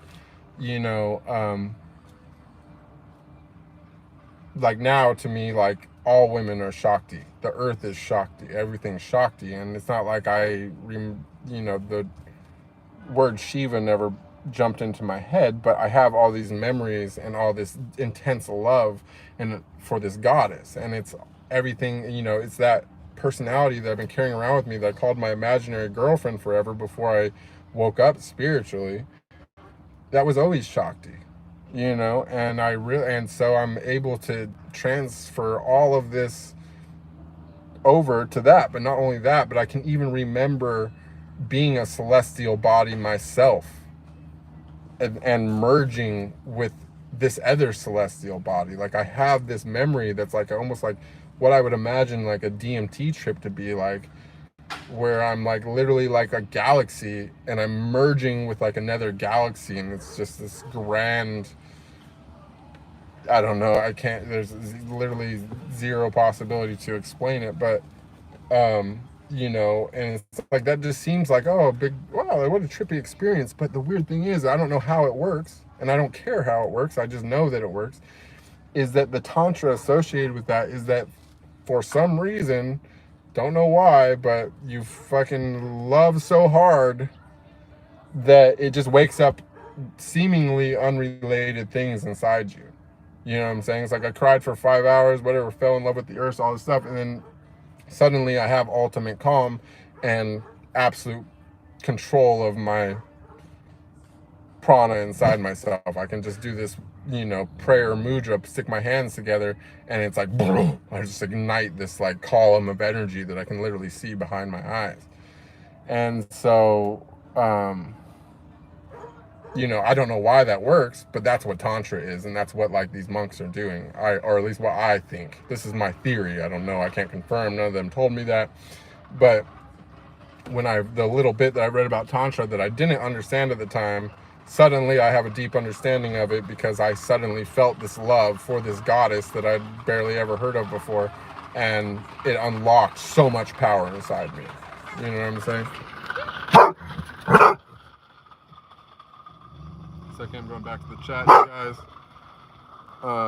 Looks like there's been a lot. Let me see. Where was that? Nutritious herbalism. That's true, but honestly, if you that's all definitely true. But what's also super important that most people don't really understand, and could, I think, help a lot of you in making progress, is that when you're go meditate and practice drawing in chi or prana, or however you want, energy, whatever you want to call it. Practice drawing that in. It's associated with your breath, but it's like imagine that when you breathe in air, that you're also like pulling in energy through the back of your head, especially like you do it during the day, like when the sun's out. Go stick your back to the sun, go meditate, make sure you're grounded, because it doesn't really work if you're not grounded. It's like, well, it kind of does, but it's like it really doesn't. Like you want to be grounded. Once you're grounded to the earth, you can pull in. Start with the sun. Don't go, start with the sun's strong, like you're gonna feel it anyways, you know what I'm saying? So start trying to like sync up your breath to where you're not just breathing in air, that you're also breathing in energy, and like that will feel like it's coming in through the back of your head and like down your spine, and you'll feel it build up like in your, basically like right below your solar plexus, like almost near your belly button is where it builds up. And so practice when you're meditating. You can even do this, you don't have to even have your eyes closed, but back to the sun, if you got hair down, and try to breathe in the energy with to air. Like it flows at the same time, but it's like the energy doesn't come back out when you breathe out. Like you breathe it in, you breathe out the air, and then you breathe in more energy with the air, and it just like builds up in your stomach, you know. Yeah, if you learn to do this, like you'll feel charged. Like you'll literally feel like you like did some kind of like uppers or something from doing this. Like you will literally feel like you're up. You know what I'm saying? I don't know if anyone ever partied, but you know what I'm saying? It's kind of like that. And that's totally real. It's totally real. It sounds like for some people it's hard to get that woo-woo, but it's 100% real. And if you're doing that, you have to eat so much less. You know what I'm saying? Like you'll still need your protein and stuff, you know, if you're beating up the body, but as far as, you know, replenishing your chi and your prana, it's unlimited. It's there for the taking. Like take as much as you like. You know, it's free. No one will call you greedy.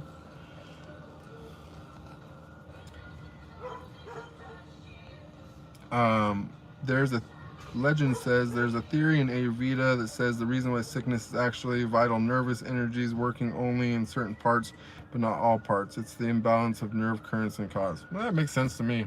I don't know. I think I would like to learn more about Ayurveda, because I've found there's some things that I could never have wrapped my mind around believing. Like it was just too woo-woo for me. Like for example, eating certain color fruits, and that's supposed to balance certain chakras, right? Like that was kind of like, I was like, I honestly in my heart I dismissed that, but the first time I heard it. But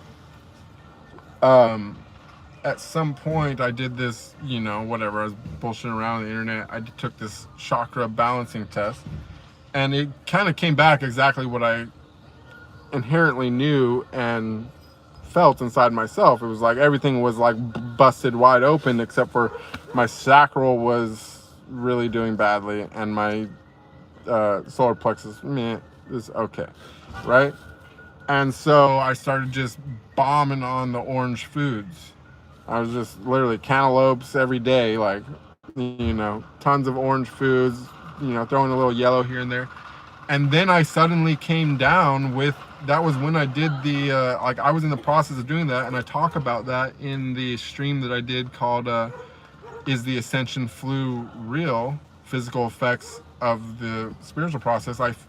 After eating tons of orange foods, you know, after realizing how, you know, blocked my sacral was, or underactive my sacral was, and I suddenly, from after, you know, a week or so of eating all these orange foods, I busted down with the ascension fever. Like I could feel it, like, because I had felt it really, really strong when I first activated my Manipura. To the point that I literally seen like a little sun sticking out of my chest, and I was like sweating. I was like almost in like I was basically in like a fever hallucination, like, because I had such a high fever. But it was like a high fever because I activated this chakra, and it was like it just hits differently. Like it's a deep, deep, deep fever. It's not like, you know, like normally when I get fever from like a virus or something, like I feel it in my skin and kind of in my joints. Like this fever, like it's like I feel it when I have the spiritual fever. Like it's like I can kind of like highlights like my energy channel, like it's almost like in my bones, you know what I'm saying? Like it's just deep, it feels deeper, you know, like it feels like it's in the core of your body, like you really feel it. And then literally I was, while, you know, that literally happened, I was trying to send from a distance. I wasn't with him. My father was in the hospital. I was trying to send him healing energy. I don't know if it worked for him. He made it out all right, but when I was trying to send that energy, I somehow I don't know, either accidentally or purposely, I don't really know how that works, but like I had the intention of sending this healing energy, and that's when all of a sudden I sprung the fever, and it went from 0 to whatever so fast. And while I'm having this like fever hallucination, basically I'm like sweating, like I'm literally, my skin is steaming because it was during winter or whatever. And I look down, and there's like a little sun sticking out of my chest, like a ball of plasma, and I could just like feel it, like I literally thought I was gonna catch on fire. And I realized also too that that whole spontaneous human combustion thing that I always thought was like a cover for like people like burning each other in their sleep.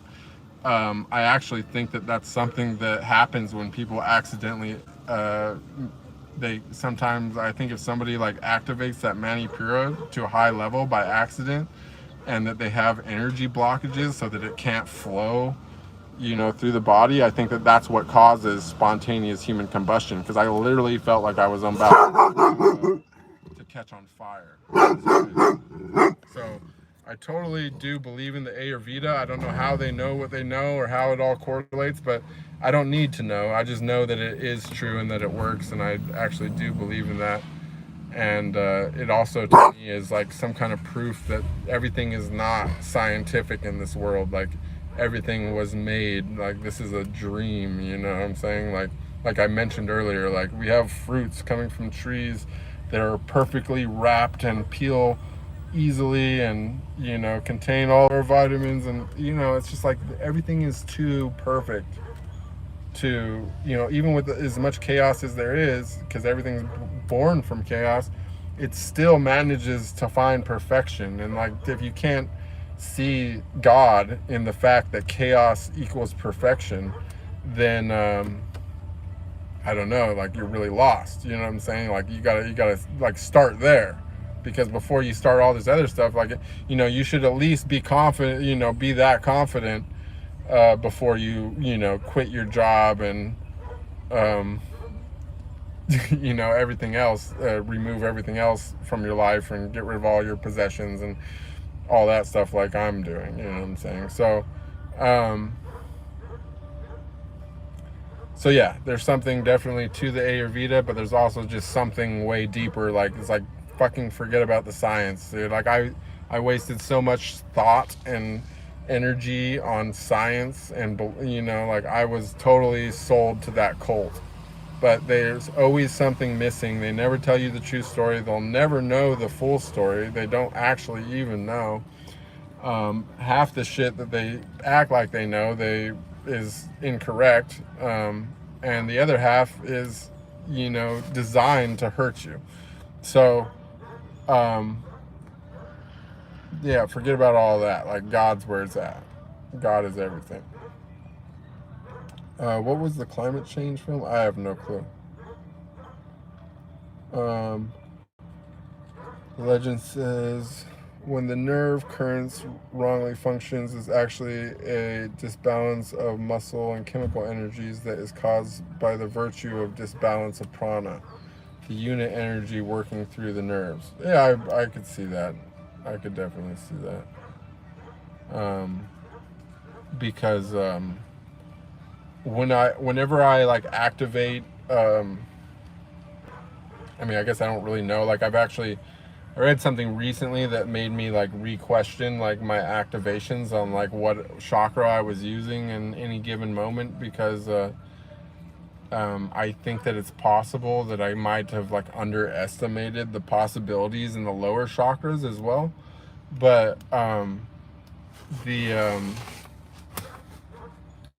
but like I've had like some really interesting, like, you know, physical effects happen,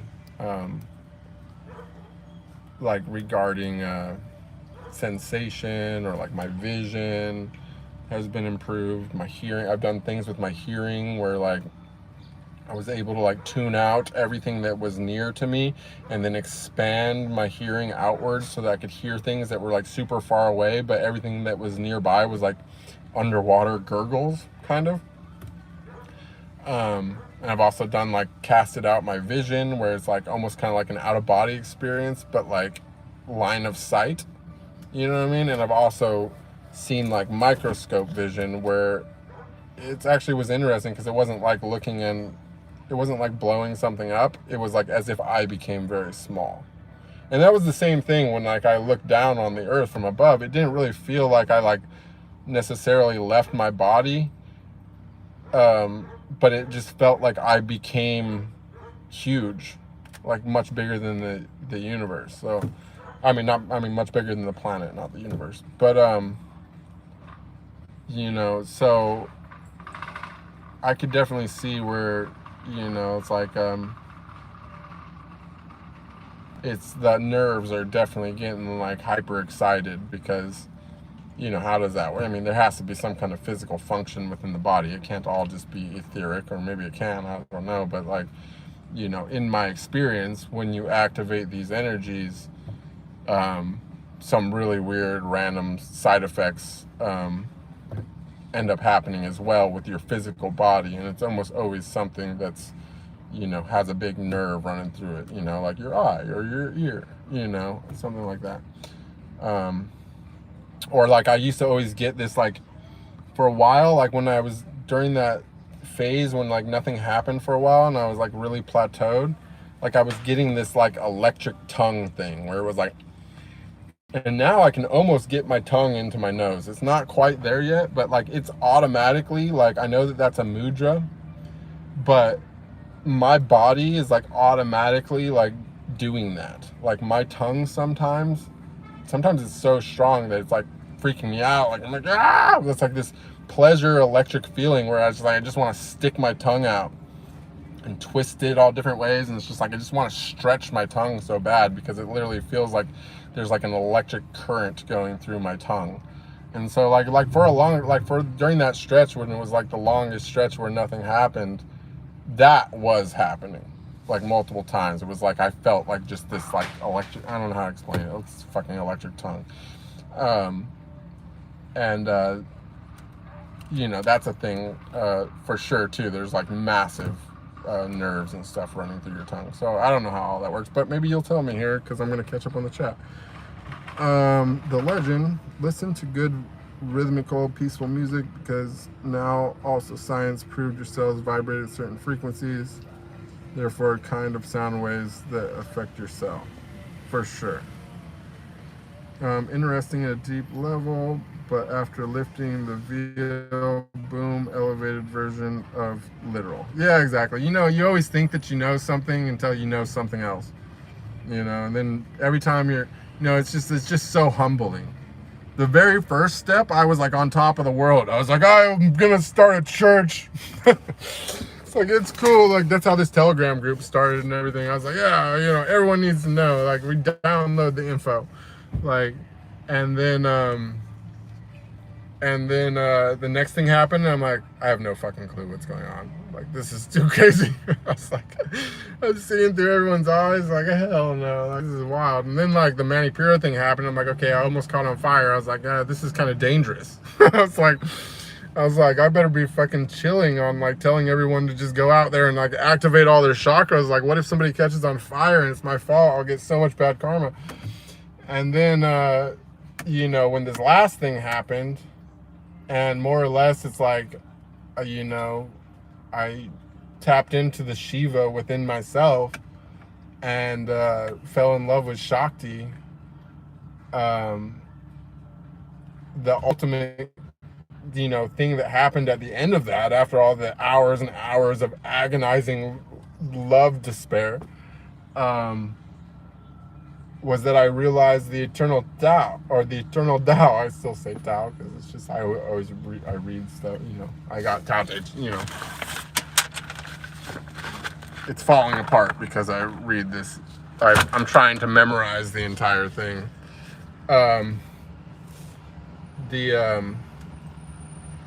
You know, because, well, part of the reason also too is like, and this is an interesting thing because,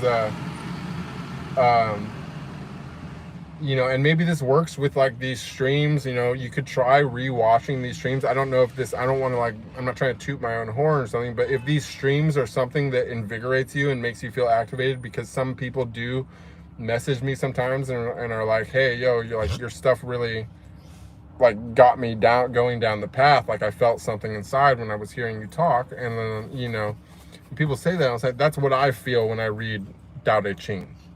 You know what I'm saying? Like I can read that and like I feel like I'm like, you know, I'll just have to stop and start meditating because I will feel the energy rising because it means so much to me when I read it. And the crazy thing is that I thought I understood it. Like I thought that I knew what the Tao was, you know, before this last experience. But like I have such a deeper understanding of it, and then like from that experience, which it's not a Taoist thing.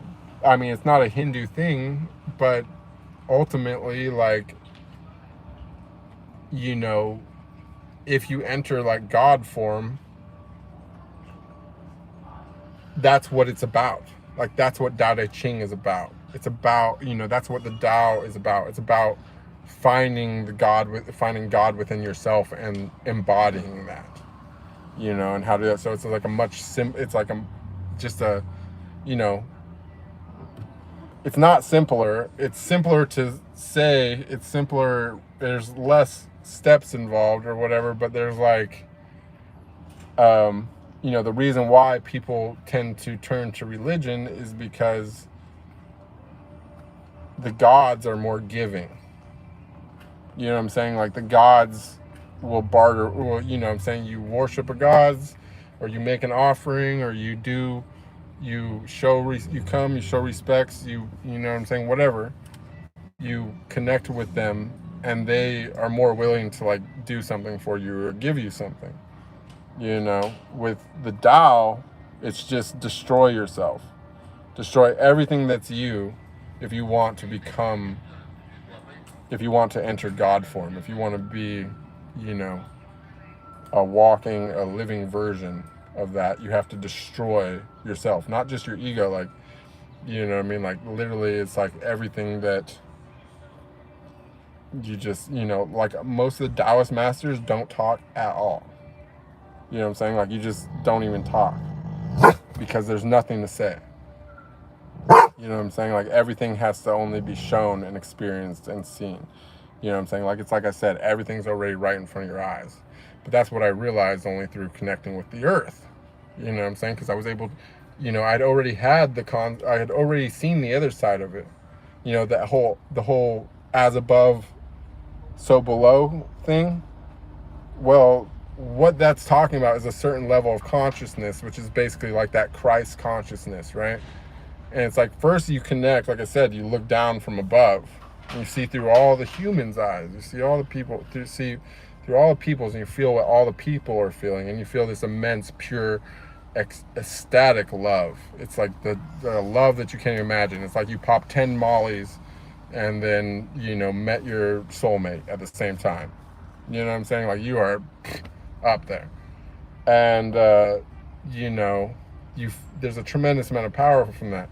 But then you focus on the earth, you know, and you realize the opposite side of that there's equal amount of power below you as there is above. And once you bring those two things together, it kind of like unites your energy, and just, you know, you see everything completely differently. But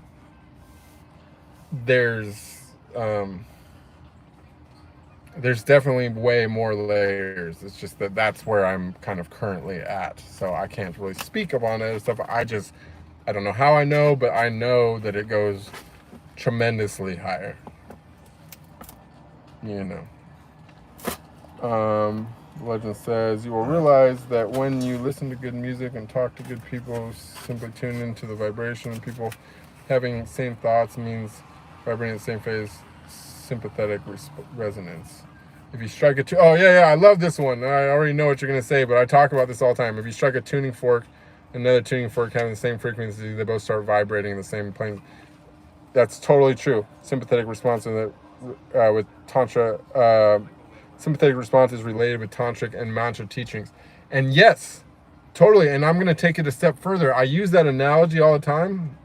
I don't remember, you know, which stream to quote, but there's another one that I combined with that, and it's spontaneous synchronization. If you've ever seen the experiment on you know, a visual representation of spontaneous synchronization, where they put a little swing with like 3 metronomes on it, and there's like a wheel underneath the swing, or two wheels underneath the swing to make like a little tiny bit of resistance. You know what I'm saying? And then they start the metronomes at 3 different intervals, and the swing goes, and the metronomes are all going crazy, da, da, da, da, da, and the swing's going back and forth, and it's rolling on the logs, and eventually those metronomes sync up. And after a certain amount of time, those metronomes are all swinging the same exact beat on that wheel. You can find it online. I don't know, I don't have a link or nothing, but you can find this video. And that's what I mean by order from chaos. Like, you can see it in that experience. Like, you create chaos, offer a tiny bit of resistance, but with ultimately you are flexible, and eventually everything synchronizes. And that's the same thing that can happen like within your life. You create all the chaos, but offer a tiny bit of resistance to it, and eventually everything will sync up. You know, it's just some kind of law of nature or something. Has that version of imaginary girlfriend upgraded through your spiritual path, or does she have a new vibe or something? I mean, it literally, like, it became everything. So it's like I used to just put that imaginary girlfriend into somebody that I was making love to. But now that imaginary girlfriend is literally, the earth embodies her. Every time I look at a mountainside, or the ocean, or a tree, or, you know, anything, if I see her everywhere and in everything. I can feel her in the air around me. I can pick up the sand and I can feel her in my hands, you know. And yeah, she's been totally upgraded, because before she was just a girlfriend. Now she's my goddess. You know what I'm saying? Like, it's Shakti. Like, Shakti is my goddess. Like, she's here. I can touch her right now. I am touching her right now. You know what I mean? Like, not like I'm out humping trees or anything, but I can literally get physically turned on by looking at the earth and thinking about Shakti now. Like, I can be like this. You know what I'm saying? Like, I am sometimes. Like, sometimes I'm just sitting in the sand and I'm meditating. I'm staring at the ocean, and I'm like this. You know what I'm saying? Because I'm so just, you know, I'm not going to go act on it and start humping the ocean or whatever, but I feel her in everything. And like, I want so badly to be deeper inside, but I can't go any deeper than swimming in the ocean. Like, that's it. You know, that's all I got. And that's my punishment from something that I did in another life. I understand that, you know, but that's part of this process. You know what I'm saying? Like, we all have to serve off our karma, and that's what I'm doing. Is like, this is my last life, and I'm, you know, at least on earth, and I'm just doing it. You know what I'm saying? And I'm just madly in love, and it's like, I know that she's there, and I know that when I return, like, it's going to be a totally different ballgame. But I'm, you know, this being the last one, I'm going to do it to the max. I'm going to make this the longest life possible, and I'm going to get as most done here, and I'm going to try to bring as many people back with me when I go. You know what I'm saying? Maybe we're not going to go at the same moment. Maybe we will. You never know. The earth could end. But, you know what I'm saying? Like, my current thing is, like, I realize, like, I'm not yet really, I haven't completed, and I'm not there I'm not really ready to teach. Even though some people would consider this teaching, it's not really. I'm giving you some philosophy. You know, whatever I said before that was teaching, like, forget all that. Just empty the cup. But someday I will teach, you know. But the thing is that I have the patience, I have the scope, I have the big picture enough to be patient, and to keep just listening to my guides, keep just listening to, like, my own internal guru.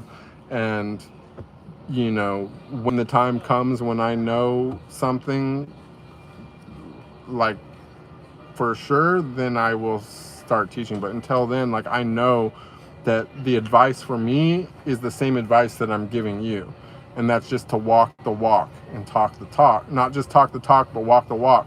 To just do it, you know. And Everything is revealed in time. Like, it's revealed when you're ready.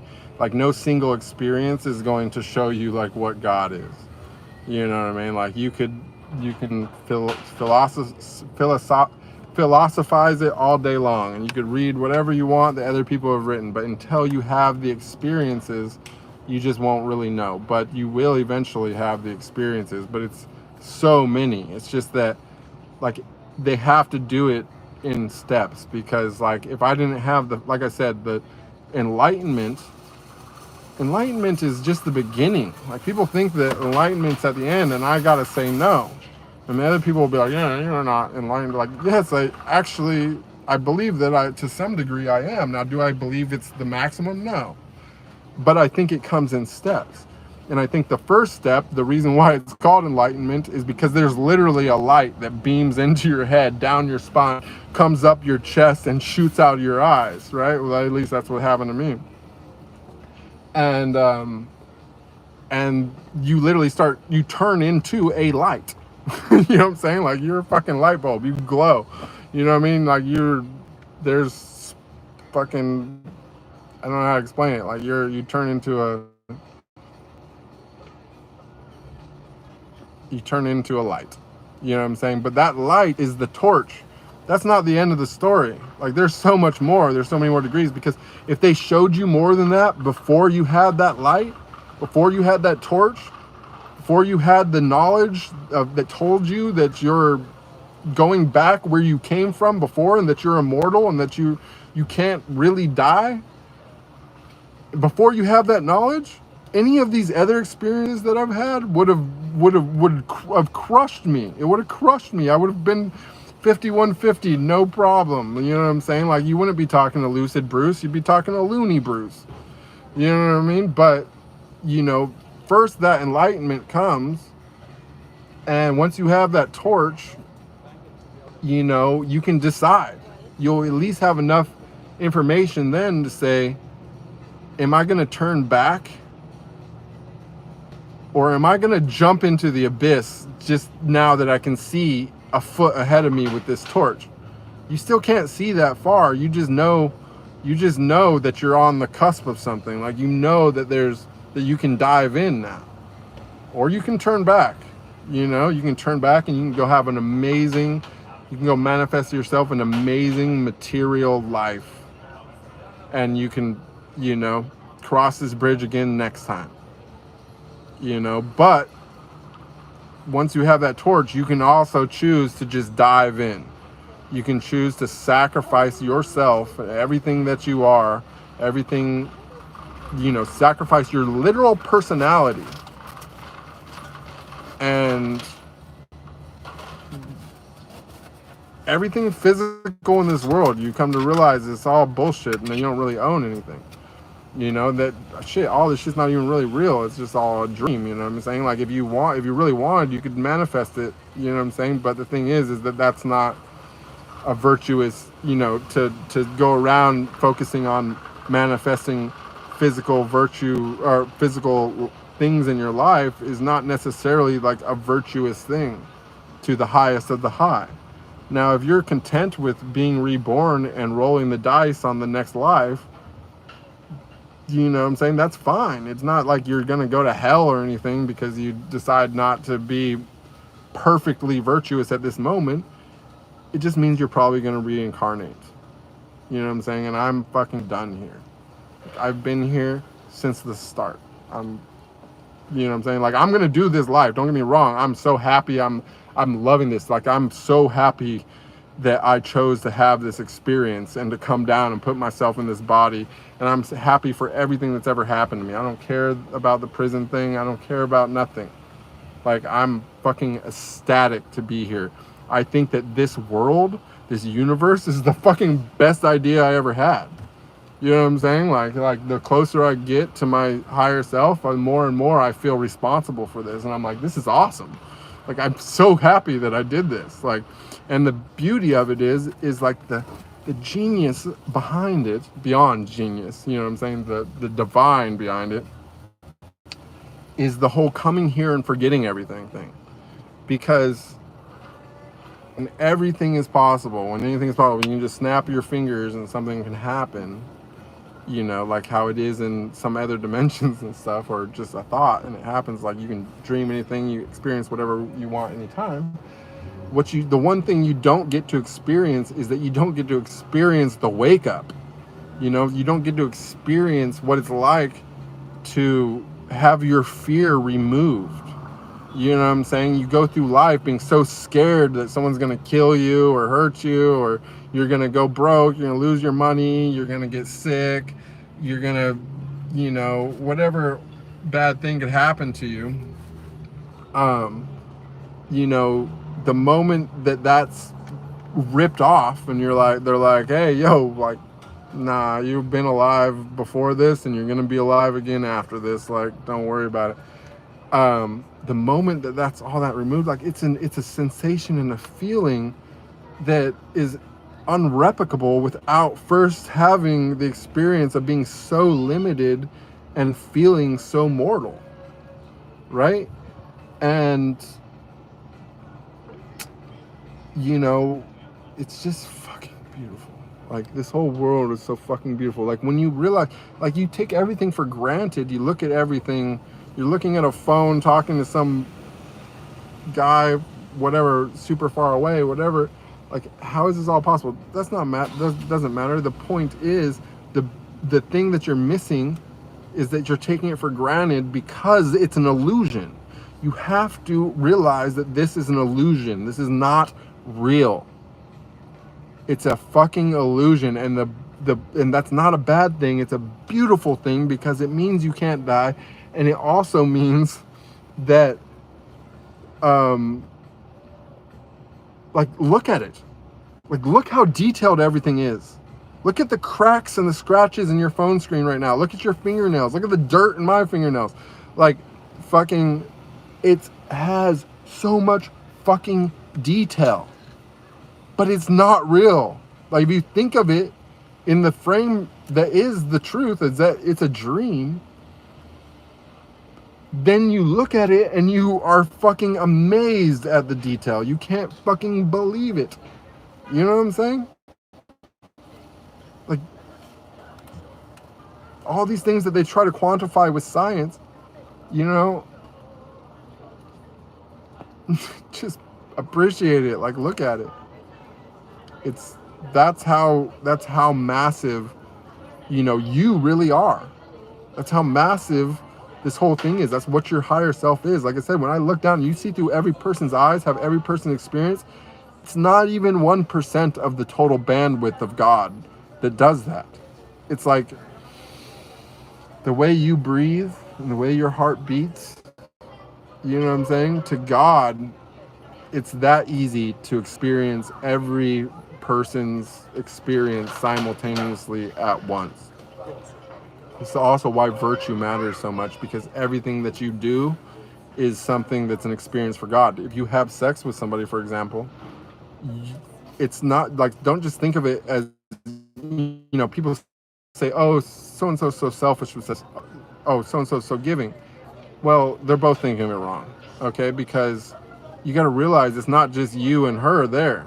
Like, God's there, and God's experiencing both sides, you know? So that means it needs to be a good experience for both people in order for it to be a virtuous act. If either one of you don't like it and aren't enjoying it, this is just one example, and there's so many other things in the world that you could make examples like this stuff.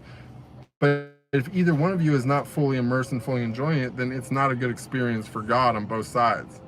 Do you know what I'm saying? So, you know, that's just one example of what virtue actually means. Virtue means that you're trying your best to make sure that God is having the best experience possible, and you're the curator for this specific experience, and you're you know, like a cog in you're a part of somebody else's experience as well.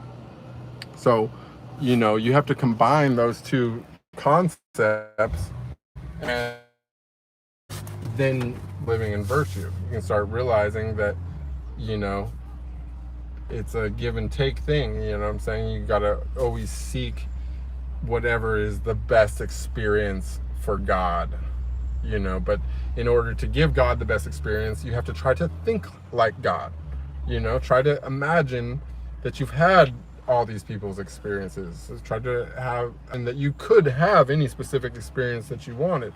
So when you're, you know, it's like, what do you give the person that has everything? You know, that's what you got to ask yourself when you're dealing with virtue and God. It's like, what can I give God? And the only thing you can give God is the experience of you. And you can make that experience as good as possible. And you can also make other people's experiences who are interacting with you as good as possible. And that's a virtue. Back to the chat. Has the version of imagining a girlfriend... Oh, wait, no, you already answered that one. Excuse me because of my English, but did all these things happen while sober or on DMT or any other psychedelic? It actually all happened through, like, I've been struggling for a long time with, you know, cannabis addiction and also caffeine addiction. And this stuff all started happening once I started having success with quitting all those things. So it actually all happened as a result of sobriety, and also from not to say that I haven't smoked any weed or anything, but like I've, you know, I go through for like long stretches now without and same thing with the caffeine. Occasionally I'll still drink a coffee, but it's just amazing because, like, you know, you don't realize how strong that shit is when you're drinking 12 espresso shots every day like I used to, you know. But, you know, you don't do it for a couple months and you have an espresso and you feel like you just banged an 8-ball, like, you know what I'm saying? So, you know, but yeah, there was no DMT or anything, or mushrooms or anything, like any psychedelics like that involved. And also I will say is that that though I should say not external DMT, because I actually believe that a lot of these experiences, and also like a spiritual awakening, quote unquote, what people call a spiritual awakening, I think that if you want to break it down into physical, scientific, whatever jargon that I don't think is important and doesn't help anybody, but if you're going to, like, I actually know for a fact that your brain can produce DMT, and it's my belief that a spiritual awakening happens when your brain starts producing, or enlightenment or whatever, it happens when your brain starts producing DMT, like naturally, like it starts releasing it, you know what I mean? Because, you know, like DMT is derived from plants, like it's in all different types of plants. It's in, you know, ayahuasca is the one that's really, you know, well known, you know. But the thing is that animals produce these things also. That's why, like, a lot of people will have like a spiritual awakening after like almost drowning or something, because DMT is something that is commonly triggered, you know, it can be triggered by, it's something that can like save you if you're like, you know, about to die from lack of oxygen. It has a bunch of other effects, but it releases also when you're born and when you die, they say. But if you can learn to get your brain to start releasing that chemical and possibly other chemicals that we don't know about before death, you know, that's why they say most people find enlightenment at the moment of death. But if you can get these chemicals start producing in your brain naturally before, and you can also walk yourself through it and stabilize and don't start getting on psych meds and all this other crap because you think that you're, you know, having some kind of mental breakdown, then eventually this becomes like a less, you know, your body becomes more attuned to it and it starts doing good things for you, but without, you know, being so, you stabilize eventually. What do I think about Vipassana? I don't actually know what Vipassana is, to be honest. I'm not, you know, I usually look up most everything that I know, like, about Hinduism or any Sanskrit words or anything like that. It's all stuff that I went and I know because I looked it up after I had the experience and then read about other people having the same experience that I'd already had. But I try to block out anything that I haven't already experienced because I don't want to fill my mind with images of what something should be like, because if having an opinion about something is limiting it, you know what I'm saying? Like, if you want to be unlimited and go to the highest levels, you need to have no preconceived notion about what anything should be like. I mean, maybe it can be motivating to hear this kind of stuff when you've not even started, but once you start, you gotta like block everything out and just try to like, you know, just follow the torch. You know what I'm saying? Once you got that first degree of enlightenment, you're in the abyss. You don't know where you're going. You're walking the pathless path. You got the torch. You can see a couple feet ahead of you, and that's just what you do. You just keep walking. You know, so that's my whole way of doing it. I'm not saying anyone, you know, obviously everyone's doing their own thing, whatever. It's cool. Doesn't really matter, but that's just my personal way. The more you know, the more you feel like just a grain of sand. Yeah, exactly. Like the less you know, or the more you know that you know nothing. And if you know that you know nothing, then you know everything that you need to know. You know what I'm saying? And that's really where you're going. Oh my God, cult leader time. She's bringing back the 60s. Some MK Ultra. Thank you for elevating way above that. Yeah, for sure. Well, that's what I think that honestly like happens to a lot of people too. Like, I mean, I think a lot of stuff is like, you know, I see people like in the spiritual industry like making money off of Reiki healing and different stuff like that, and I'm just like, oh my God, you have no clue how much karma you're getting right now. Like, I don't know that it's necessarily all going to be good karma. Like, you're just fucking rolling the karmic dice like non-stop, and you're doing it from a very like entry level of whatever, you know what I'm saying? Because it don't take much. Like, spiritually, you don't have to be that awake to like do things.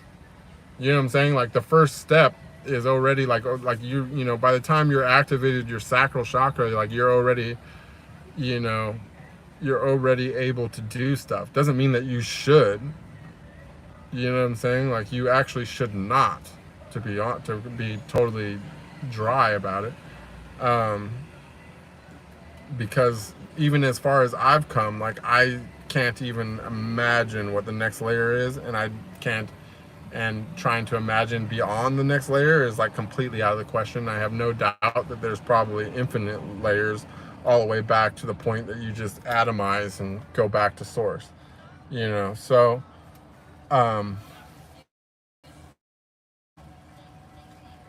yeah, take it slow. Just worry about yourself. Don't fuck with other people. Like, I'm walking the line by doing these streams, but it's like I said, I did the same mistake as everybody else does, except for most other people don't ever make it past that phase because they started doing exactly what I almost did, you know? And it's like, that's taking them down. They've now, you know, at that point, they've pretty much have said, this is as high as I'm gonna go, you know? And that's this is my opinion, you know? Susan Larson said, I love this stream. Thank you for not quitting streaming on YouTube. Even though I don't have a lot to say, but I'm here. That's what matters the most, Susan. I love it when people have good questions for me, but I love it also just to know that,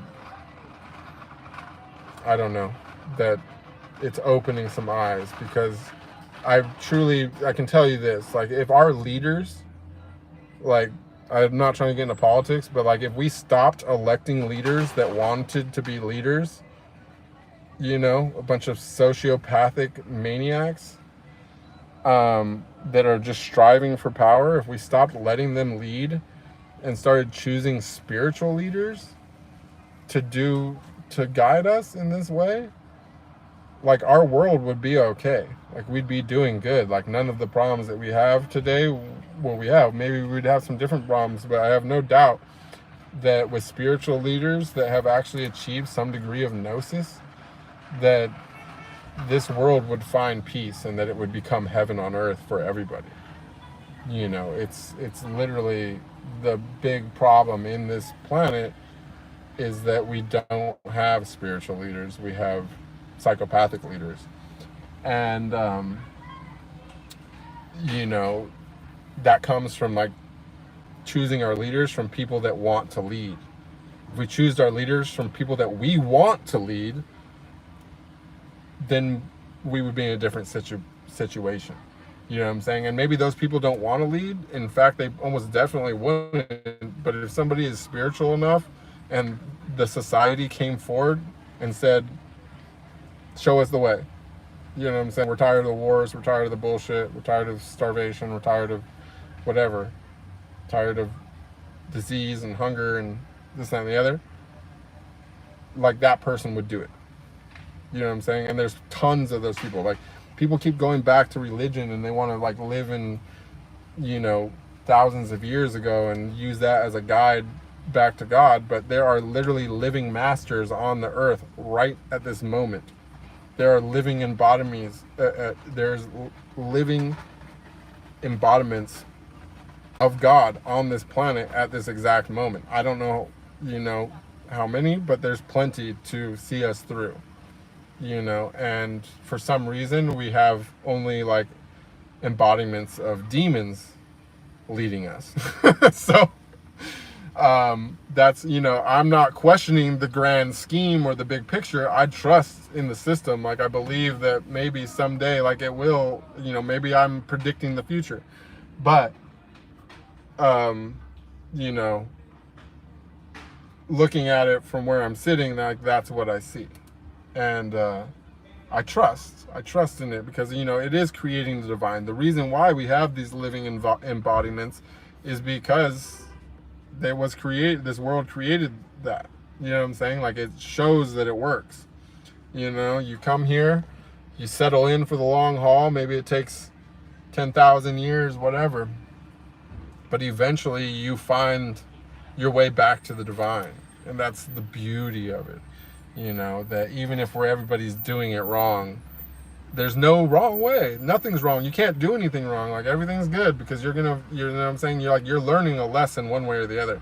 And even if you have to reach enlightenment on the moment that you're dying, you know, when they see your life flashes before your eyes, and I believe it probably does, that's because you're going to make all the realizations at that moment when it's time for you to go.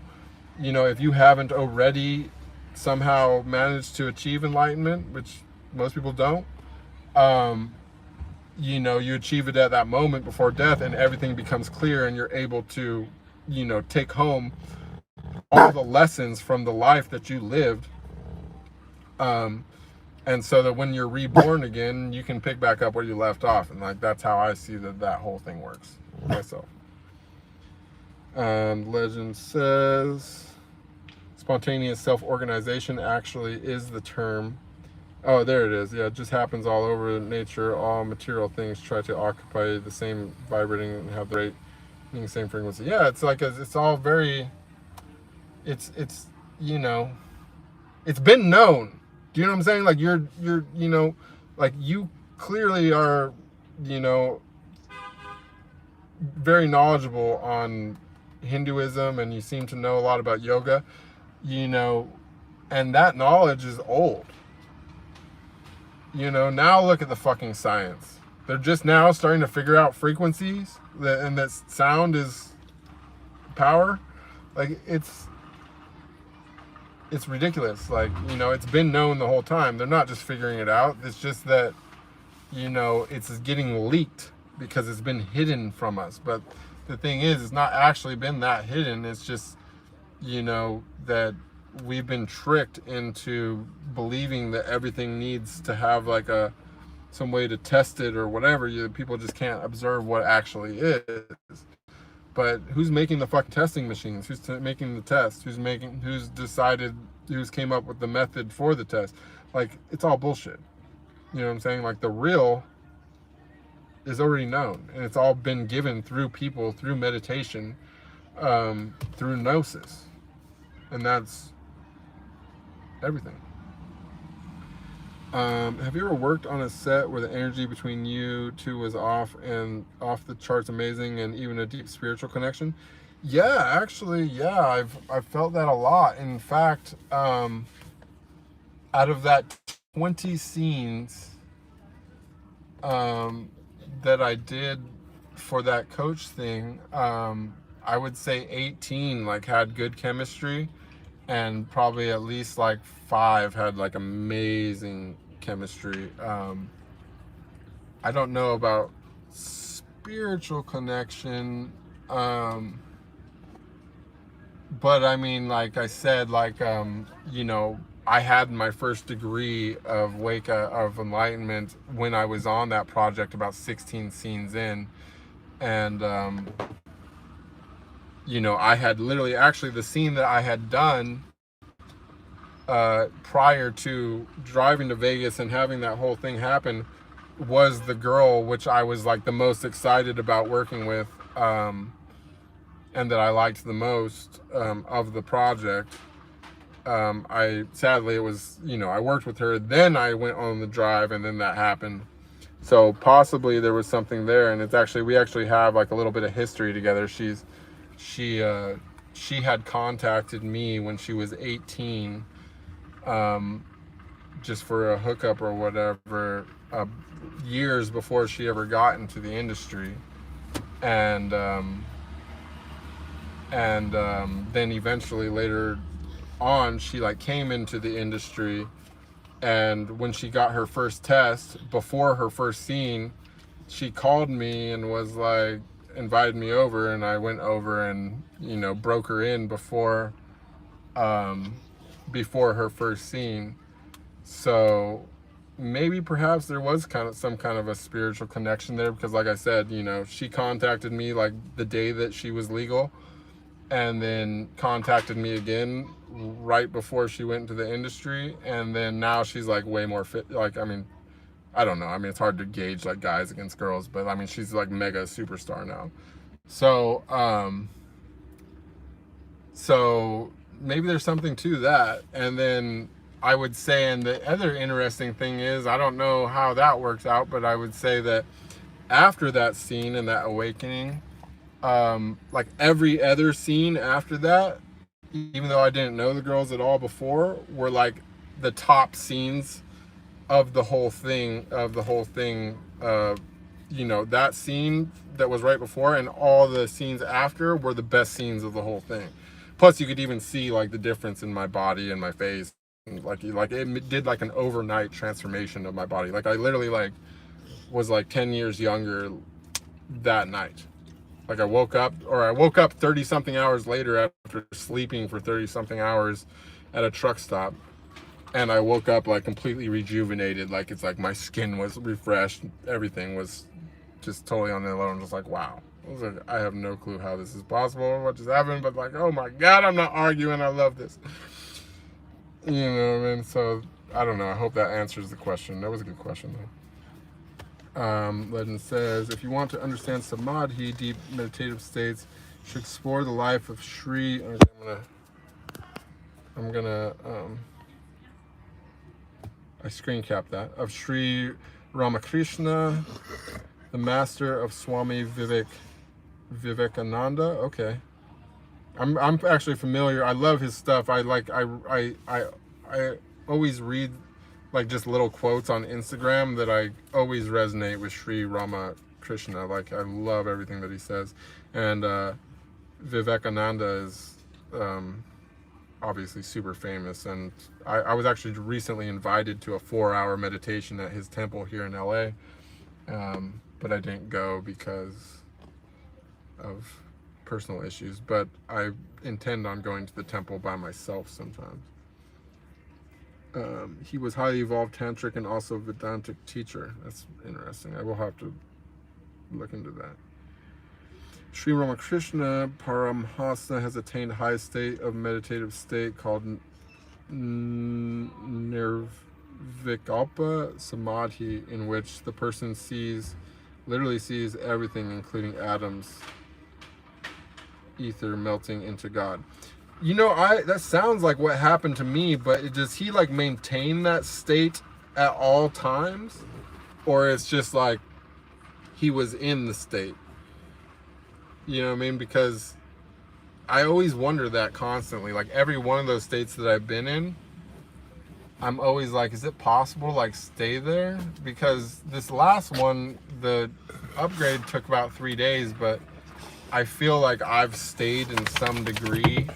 Like I've maintained a lot of it compared to other ones. Like other ones, like I felt like maybe after like a couple weeks, like I was back down. This, maybe I've come down a little bit, but for the most, I've retained more of it than any of the other stuff. So I'll keep reading. Maybe you'll answer that question. But by God, in this state of medicine state, God is formless, all-pervading consciousness, and in this state, back to the head illuminates like a lamp because of the Kundalini reaches the brain. It sounds very familiar. Magic says, yep, enlightenment is usually the beginning of good riddance, then rebirth of higher self, and baby step at a time. Ordinary people, legend says, ordinary people in their Kundalini reaches absolutely to the brain. They lose body consciousness, and some died. But only incarnations of God can attain that state with ease and stay in that state. Okay, that makes sense. That makes total sense. Only followed by the yogi says when the nerve current, the prana, reaches the brain, then it modifies the whole brain structure, neuroplasticity, and sometimes the prana in the brain by force broke the nerves. Yeah, I mean, I've honestly felt that also. Like there was like one day, like it was not also another weird thing that happened before the last experience is that I was like doing yoga. Not really doing yoga. I've just been, this is before I really started doing the yoga, but I was just doing some like spinal things. Like I've been working on spinal mobility for a while now. And I was twisted up and I was like, twisting and I was like engaging the bandhas. And I felt this like pop, like in the right side of my head. And it was like, I was like a little bit scared because I was like, oh my God, like it was like pop. And like, then I felt like something was like pouring down over like my face or something. Like it was like, it felt like something was like dripping down like the inside of my skull or the inside of my skin or something. It like freaked me out. I was like, oh fuck, I hope I didn't just bust something. But it turned out to be all good. So that was like over a month ago now. So it's like, or it was, yeah, it's been a little bit over a month now since that last one. So, definitely, I think if I would have broken it, we would know by now. I think we forget to wake up making it as entertaining as possible. Yes, that's a big mistake.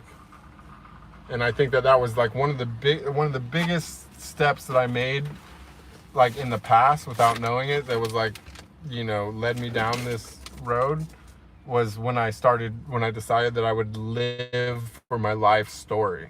Because I always said that, like, I'm just going to live the most interesting life possible, and then I'm going to retire by writing about it. And that's how I lived my life now for 2007 is when I came up with that idea. So inherently, I didn't realize I was doing it for God. I thought I was doing it for the book. But now I realize that even the things I forgot have been recorded, and you know, that I gave God the best ride possible. Like we did a lot of cool stuff. I probably forgot more stuff than most people get to experience as far as, you know, mad degenerate chaos, you know what I'm saying? Not even really that degenerate, but you know, you guys, a lot of people don't realize, like I was, you know, after I got robbed a long time ago in Spain in the middle of the night, and that like really changed a lot for me. Like I started like, you know, I just, you know, it was kind of the first steps towards like the whole asceticism kind of thing. Like, I mean, though I'm not even there now, but like, it's like, it was obvious it was going to go there because I rebought everything in my life to be like mobile, you know, at that time. But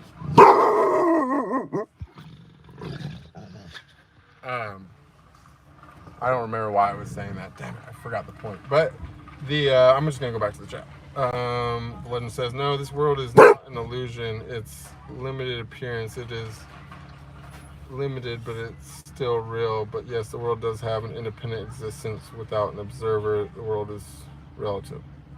Well, I don't know. Feels like an illusion to me. I think it's a big dream. I don't know. I've seen some things that shouldn't be possible outside of a dream. And I mean, the things that I've seen that shouldn't be possible outside of a dream did not happen when I was in a state of samadhi. It's like like they're the most incredible things I've ever seen. Like, when I say incredible, like the other things were better experiences. All the samadhi experiences were the best experiences of my life. But the most hard to believe your own eyes things that happened to me did not. They happened when I wasn't. Well, one of them happened when I was in a state of samadhi, but the other one happened when I was just in a state of severe desire. And I wanted something so bad that I spoke, I wished it out loud, and it fucking appeared in front of me. So I don't know how that happens without it being a dream, or an illusion. But if that's real, then I'll take it and I love it. And I'm not arguing. I'm whatever it is. I have no doubt that they'll eventually show me what's up. By the way, Melissa's tried DMT once. Well, tell us about that, Melissa, if you want. Legend says, by the way, where are you doing this live? I am from India. I'm in Los Angeles, but I am trying to come to India. I want to go there. I've had a calling there for like a long time, but now I'm just kind of like, I don't know what I expect to find there because, like I said, I don't really, I kind of like to keep my cup empty, but, I would like to go make some offerings and, do a little bhakti yoga, and I don't know what I expect from it, but I just know that part of this journey is leading me there. So I will be there eventually. Hopefully, I don't think it's going to happen this year, but I hope by next year I'll be able to do it. 51% says, so grateful to catch this live, and thank you for answering questions. You're very welcome. Magic's Pug is replying to Sam over there. That's funny. You guys, I'm wrapping this up, by the way. 51%. So bust out those last minute questions if you got something, because it's time to go. I remember thinking that you were a huge 51%. So thanks. I remember she said, or they, whoever, I don't know. 51% says, I remember thinking that you were a huge douchebag when I saw you in films. Now you're like the chillest and most interesting dude to me. Well, thank you. That's an excellent compliment in some weird way. I don't like to toot my own horn, but there's something that I think that it needs to be mentioned here regarding my films. You guys, I am a good actor. You know what I'm saying? And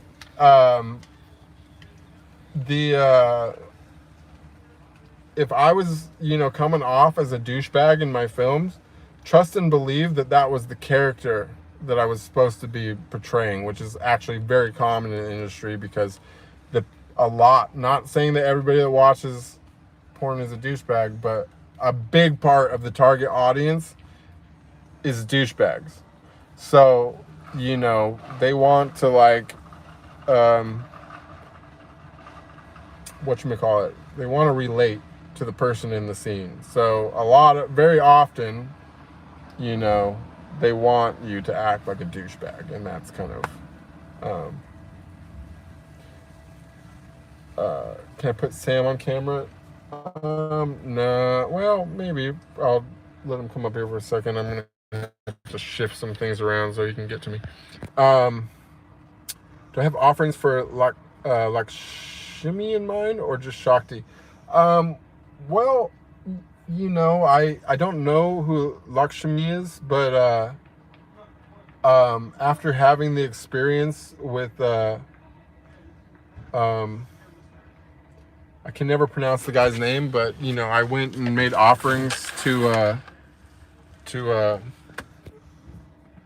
Parapov or I can't say his name, but to this, you know, enlightened yogi that passed away many years ago, but he has a temple in LA. I went there, I made offerings, and I felt his presence 2 days later come into my mind when I was, you know, in a state of samadhi, and he told me my name in Sanskrit, and when he told me that, it like just acted. It took my state to like a completely different level, and I was able to, you know, I went from it like altered from like I was seeing God in everything around me, and even in the air, like everything was God. And then when he told me my name, my real name, I began to see myself in everything, and like I felt like I merged into everything. It's like I could feel the trees as if it was part of my body. I could feel the earth as if it was part of my body. I could feel every blade of grass. Like I could feel the animals, you know, that were wandering the earth. And you know, that lasted for days. That lasted for days, for literally 3 days. And I was I was totally plateaued. Like I said, aside from the electric tongue, like I wasn't really having that much happen, and I was meditating all the time. I was doing the stuff. But yeah, I went and made the offering to that yogi, and 2 days later he came. Like I heard his voice, like you know, and like felt his presence. And shit, I can't even pronounce his name, but you know, I went there and I absolutely paid total respect. I listened to his disciples talk. His female disciples is the first time I let them talk, and I was touched. I was moved.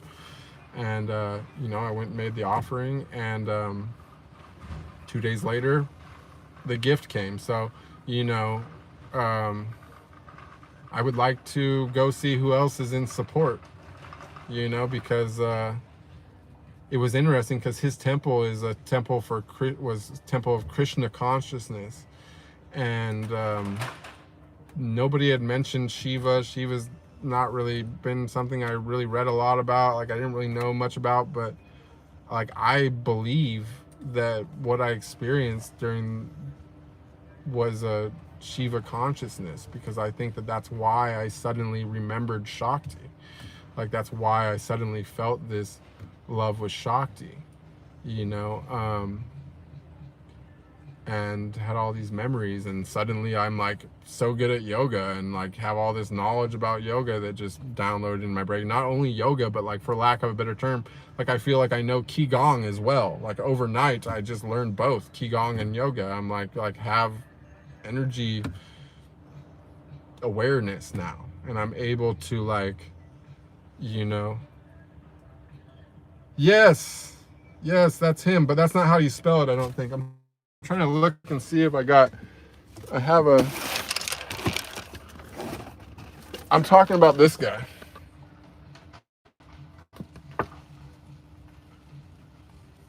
This is who I'm talking about. I went there and made offerings to him. It was just totally random. Like some lady with a cat came up to my car on the side of the road and like asked for a ride one day, and then she invited me to this temple. Like didn't know that I was into any of this stuff at all, and I went there and made the offerings, and 2 days later he was there for me, you know. So I went back one other time after that to say thank you, you know, because they have his deity there and stuff. And yeah, everything's been totally different since. Like it's been it was such a massive upgrade that you know, I really want to go see who else is there for me, because he was there for me, you know what I'm saying? I paid my respects, and You know, he showed me who I really was. Like, he told me who I really was. You know,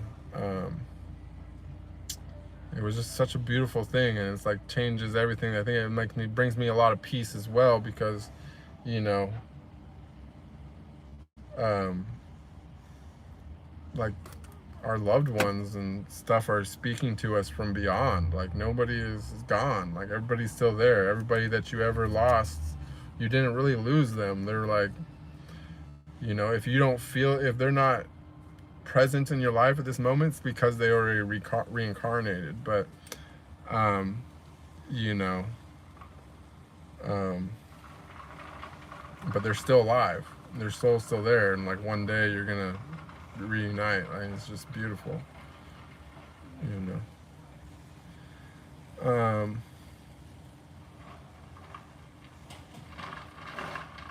51% says, or Magic says, physical appearance upgrades. Yeah, that's awesome. That's also was nice too, because I was like, and also not just physical appearance, but physical like ability. Like, I have such a different level of balance and like strength and pain tolerance, like, just, and even like with the quitting, like the weed caffeine thing was like really hard for me. It's not that hard anymore. You know what I'm saying? Like, it just gives you willpower and strength. Like, you know, like even fasting. Like, I couldn't fast. Like, I never could make it 3 days fasting really before. Like, it's like it was such a struggle the third day, and that's with water. You know, like, you know, after that experience, I did a crazy fast where I did a 41 hour, I did 40 hours, 8 for a day, 42 hours, 8 for 2 days, and then did 52 hours, 8 for 3 days, and then did 24 hours, all dry fasting, like direct. I might have got that off a little bit. I have it in my calendar, but that's pretty much what it was. It was like this ascending thing, like where I did 1 day, 2 days, 2 days, 3 days, 3 days, 4 days, you know. I didn't make it to 4 days. I didn't actually make it through the 3 days, but I made it up to 52 hours, which was a record. And then right now, I haven't eaten since 8 o'clock at night, or the day before yesterday. And I feel great. So, have a good night, Noi. Have a good night, Legend. Have a good night, Melissa. Have a good night, Maya. Have a good night, 51%. Magic. Melanie. Wiggs. Susan Larson. I think I already said Noi, but I'll say it again. And anyone else that's here but not been participating in the chat, or that is too far up the chat for me to remember, much love. Have a great evening or night or day or morning, whatever it may be for you, and all of existence. I will talk to you all soon. Don't forget to subscribe if you're not subscribed, and follow the Telegram if you ain't on Telegram. Much love, everybody.